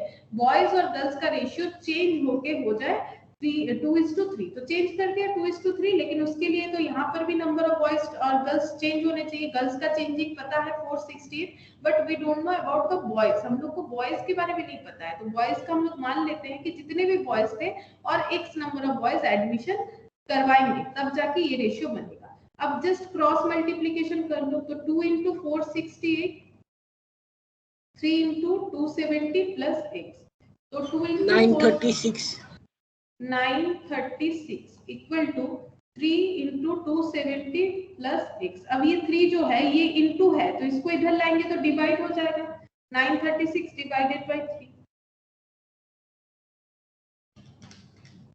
312 इक्वल टू 270 प्लस x, है ना। ये 270 इधर लेके आ जाओ, 312 माइनस 270 इक्वल टू x, ये इधर लेके आ जाओ, कितना हो जाएगा 42 इक्वल टू x मैंने क्या माना था, जो एडिशनल स्टूडेंट लोगों का एडमिशन लिया, ठीक है। तो ये कितना हो जाएगा 42। तो देखो यहाँ पर आंसर देखते हैं 42 है कि नहीं, हाँ 42 है, ठीक है। इन लोगों ने अपने हिसाब से किया, हम लोगों ने अपने हिसाब से किया, 42 हो जाएगा। हम लोग को इतना बड़ा बड़ा क्वेश्चन नहीं सॉल्व करना पड़ेगा, हम लोगों को वही एमसीक्यू के तरह ही करना है, लेकिन एक बार बेस जो है वो तो हमें क्लियर करना पड़ेगा ना, ये सारे पॉइंट्स है, तब जाके हम लोग ऑप्शन से इजीली कर पाएंगे, अदरवाइज नहीं कर पाएंगे। अच्छा, नेक्स्ट देखो इनवर्स रेशियो। इनवर्स रेशियो भी वैसे ही है जैसे हम लोगों ने इनवर्स डेटा भी थोड़ी देर पहले देखा था कि 2/3, इसका इनवर्स हो गया 3/2, तो इसको भी तो हम लोग रेशियो में बना सकते हैं। 2/3 को रेशियो में कैसे लिखेंगे? 2:3, और इसका इनवर्स रेशियो क्या हो जाएगा? 3:2। मतलब फर्स्ट टर्म को सेकेंड टर्म में लिखो, सेकेंड टर्म को फर्स्ट टर्म में। ये देखो ये हो गया हमारा इनवर्स रेशियो। और एक रेशियो दूसरे रेशियो का इनवर्स तभी होगा अगर उन लोगों का मल्टीप्लीकेशन 1 होगा। मतलब जैसे एक रेशियो मैंने ले लिया, सपोज 3:5, बताओ इसका इनवर्स क्या होगा? बताओ इसका इनवर्स क्या होगा? 5:3. 5:3। अब ये दोनों रेशियो को बोल रहा है कि अगर हम लोग मल्टीप्लाई करें तो 1 आएगा, तभी वो इनवर्स रेशियो। तो 3/5 का मतलब मल्टीप्लाई 5/3, क्या ये 1 आएगा? ऑलवेज। यस मैम आएगा। कोई भी रेशियो ले लो, ऑलवेज 1 आएगा कि नहीं आएगा? बताओ, क्योंकि रिवर्स Yes, जब ma'am, होगा yes, ये तो 1 होगा। तो बोल रहे हैं कि इनवर्स रेशियो एक रेशियो दूसरे रेशियो का इनवर्स तभी होगा अगर दोनों का मल्टीप्लिकेशन 1 होगा। ये तो बिल्कुल सही बात है, हमेशा उनका प्रोडक्ट 1 ही होना चाहिए। ठीक है, 1 ही होना चाहिए। तो 1 ratio is the inverse of another if their product is 1, thus A:B is the inverse of B:A and vice versa। vice versa का मतलब है जैसे 3:5 का इनवर्स 5:3 है, उसी तरह से 5:3 का इनवर्स भी 3:5 होगा, और इनके मल्टीप्लिकेशन पे भी सेम जो बात है वो एप्लीकेबल होगा। ये हो गया 1, ठीक है, ये 1 हो गया, वही चीज बता रहा है। ठीक है, अच्छा, अब यहाँ पर कुछ प्रॉपर्टीज बताया है रेशियो का।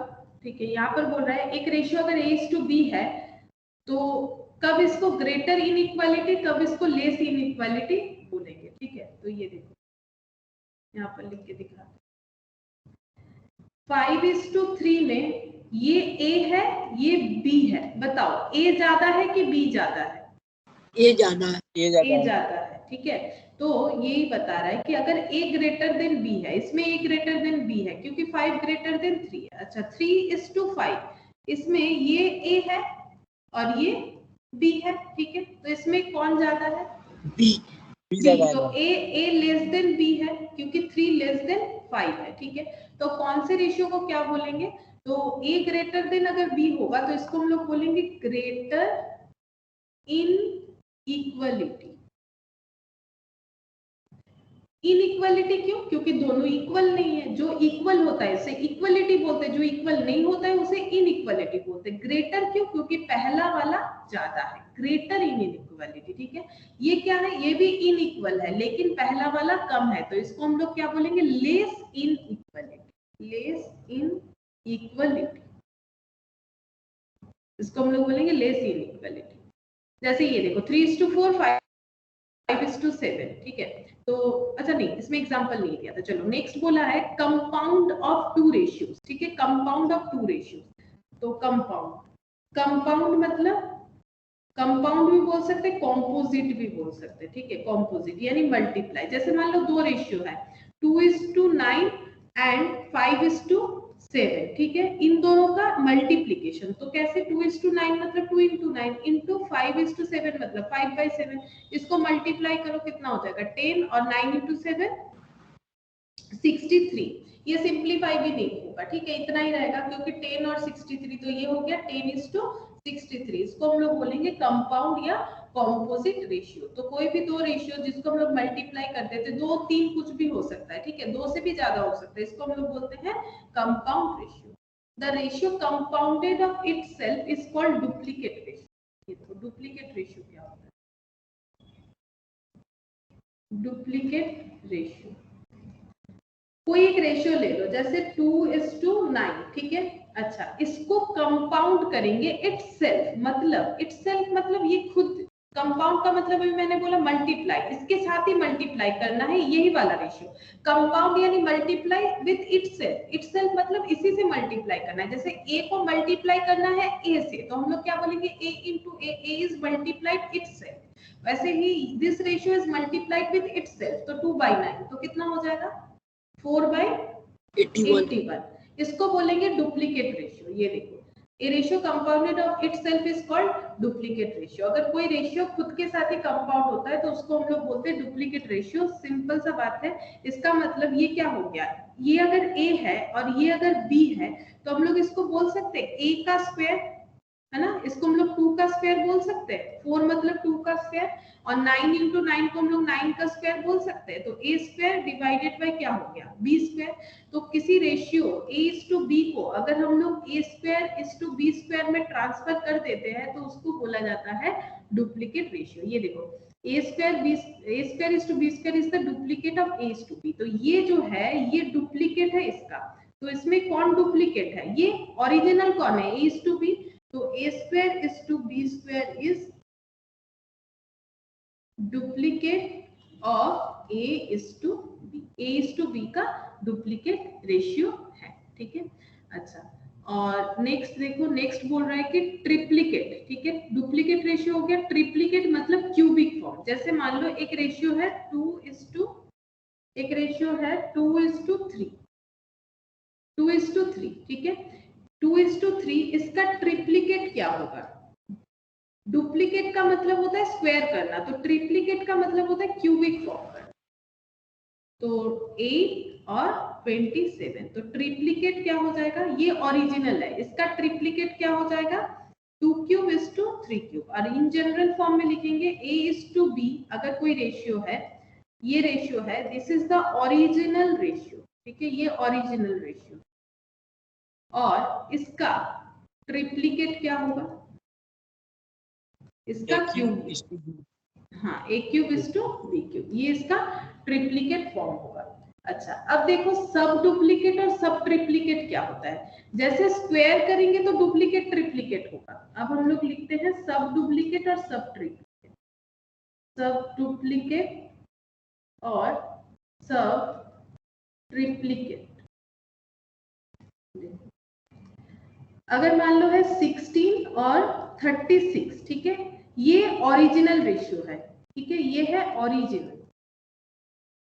इसका सब डुप्लीकेट क्या होगा, वही चीज हम लोग पढ़ेंगे। सब डुप्लीकेट क्या होगा, पहले हम लोगों ने पढ़ा था डुप्लीकेट, डुप्लीकेट में स्क्वायर होगा, सब डुप्लीकेट में मतलब स्क्वायर रूट होगा। तो ये 16 और 36, बताओ कितना, 4:6। 4:6। इसको सिंप्लीफाई चाहो तो कर सकते हो, यानी 2:3 हो जाएगा। अच्छा, अब ये हो गया। अच्छा, ये सब डुप्लीकेट हो गया। सब ट्रिप्लीकेट, जैसे सब ट्रिप्लीकेट के लिए 8 और 27 ले लेते हैं एग्जांपल में। जैसे 8 और 27 ये अगर मेरा ओरिजिनल रेशियो है तो इसका सब ट्रिप्लीकेट क्या होगा। जैसे एक चीज याद रखो, अगर यहाँ पर कुछ लिखा हुआ नहीं है इसका मतलब यहाँ पर कितना है पता है, 2। लिखने का जरूरत नहीं होता है, यहाँ पर 2 है तभी ये स्क्वायर रूट हुआ है। तो 8 अगर इसका क्यूबिक रूट करेंगे ट्रिप्लीकेट, जैसे देखो ट्रिप्लीकेट होने से क्यूब होता है, सब ट्रिप्लीकेट होने से रूट ओवर होगा। यहाँ पर 3 और यहाँ पर 3 लिख के 27। इसको कैसे सॉल्व करेंगे, इसके तरह ही होता है। जैसे ये 16 जो है ना, ये इसको सॉल्व कैसे किया जाता है एक बार देख लो। यहाँ पर जैसे ये 16 वाला ही दिखाते हैं, इसका मतलब 16 टू दी पावर 1/2 होता है, क्योंकि यहाँ पर 2 होता है, जो लिखने का जरूरत नहीं होता है। एक्चुअली हम लोग लिखते नहीं है तो हमें पता भी नहीं होता है क्यों ऐसा 4 आ जाता है, बस हम लोग को पता है, हम लोग लिख देते हैं क्योंकि 4 into 4 करते 16 आता है। तो ये 4 into 4, तो 2 4 के लिए एक 4 लिख दिया हम लोगों ने, 4 आ गया।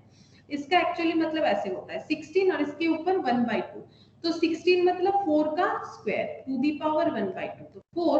और ये बाहर और अंदर अगर दो ऐसे डेटा रहते हैं तो वो मल्टीप्लाई हो जाता है। तो ये देखो ये 4 आ गया। सिमिलरली इसी तरह से हम लोग 8 का भी करेंगे, तो 8 टू दी पावर कितना हो जाएगा, अगर 2 रहने से 1/2 होता है तो 3 रहने से कितना हो जाएगा 1/3। अच्छा, 8 कितने का क्यूब होगा, जैसे 16 यानी 4 का 2 का क्यूब होता है 8, तो 1/3। तो 2 और ये 3 into 1/3 मल्टीप्लाई हो जाएगा, तो आंसर कितना आ गया 2, ठीक है। 2:3 हो जाएगा। हाँ, अब 27 के लिए कैसे कैलकुलेट करेंगे, 27 टू दी पावर 1/3, तो 3 का क्यूब और 1/3, तो ये फिर से कैंसिल हो गया, बचा कितना 3। तो ये हो गया सब ट्रिप्लीकेट, ठीक है। अगर डुप्लीकेट ट्रिप्लीकेट होगा तो सिंपल स्क्वायर एंड क्यूब, और सब डुप्लीकेट सब ट्रिप्लीकेट होगा तो स्क्वायर रूट और क्यूबिक, ठीक है, स्क्वायर रूट और क्यूबिक। और यहाँ पर if the ratio of two similar quantities can be expressed as the ratio of two integers, the quantities are said to be commensurable, otherwise they are said to be incommensurable। मतलब ये देखो, ये √3 और √2 को हम लोग इंटीजर में transfer नहीं कर सकते क्योंकि √3 का वैल्यू पॉइंट में आता है, √2 का वैल्यू पॉइंट में आता है। तो अगर हम लोग किसी रेशियो को इंटीजर में ट्रांसफर नहीं कर सकते तो उसे हम लोग बोलेंगे इनकमेंस्यूरेबल, और अगर ट्रांसफर कर सकते हैं तो बोलेंगे कमेंस्यूरेबल। ठीक है, ये हमें याद रखना है। अच्छा, कंटिन्यूड रेशियो क्या होता है? कंटिन्यूड रेशियो मतलब ये देखो, अगर हमें दो, जैसे नॉर्मली दो रेशियो बिना कंपेयर तो दो मिनिमम दो चीज चाहिए, लेकिन हम लोगों ने पहले ही पढ़ा था कंपेयर रेशियो दो या दो से ज्यादा डेटा का भी हो सकता है। तो अगर मान लो 3-4 डेटा, मान लो ये देखो जैसे यहाँ पर दिया हुआ है कि कोई भी प्रोडक्ट का प्राइस दिया हुआ है 200, 400, 600, ये सब दिया हुआ है। ठीक है, the continued ratio of 200, 400 and 600 is. अच्छा, कैसे कंटिन्यूड रेशियो को लिखना है? कोई भी तीन चीज का प्राइस दिया हुआ है, पहला वाला 200, दूसरा वाला 400 और तीसरा वाला 600, तो ये लगातार लिखते जाएंगे। जैसे दो चीज बोलेगा तो 200, 400, तीन बोल दिया तो 200, 400, 600, इसके आगे भी कुछ बोलेगा तो उतना लगा सकते हैं। मान लो कि आगे बोल रहा है 700 रुपीज, तो वो भी लिख सकते हैं। तो 200, 400, 600, 700। कंटिन्यूड रेशियो का मतलब वही होता है लगातार हमारा जो होगा। ठीक है, लगातार जब चलते रहेगा कोई भी सेम काइंड ऑफ कंपैरिजन तो हम लोग लाइन बाय लाइन रेशियो से लिख सकते हैं, इसको बोला जाता है कंटिन्यूड रेशियो। ठीक है, तो बस हम लोग अभी इतना ही कर रहे हैं और ये पीडीएफ तुम लोग को शेयर कर देंगे, तुम लोग एक बार पूरा पढ़ लेना जिन लोग के पास नहीं है। और उसके बाद ये एक्सरसाइज 1A जो है ये तुम लोग करके देख सकते हो, ये हो जाएगा। हम यहाँ पर होमवर्क में लिख देते हैं एक्सरसाइज 1A। ठीक है, ये एक बार ट्राई करके देख सकते हो, लेकिन उसके पहले ये पूरा चीज तुम लोग को याद रहेगा तभी कर पाओगे, सब डुप्लीकेट ट्रिप्लीकेट ये सब। तो एक बार ध्यान से अगर रीड करोगे तो आंसर दे पाओगे। ठीक है, आज हम लोग इतना ही करते हैं।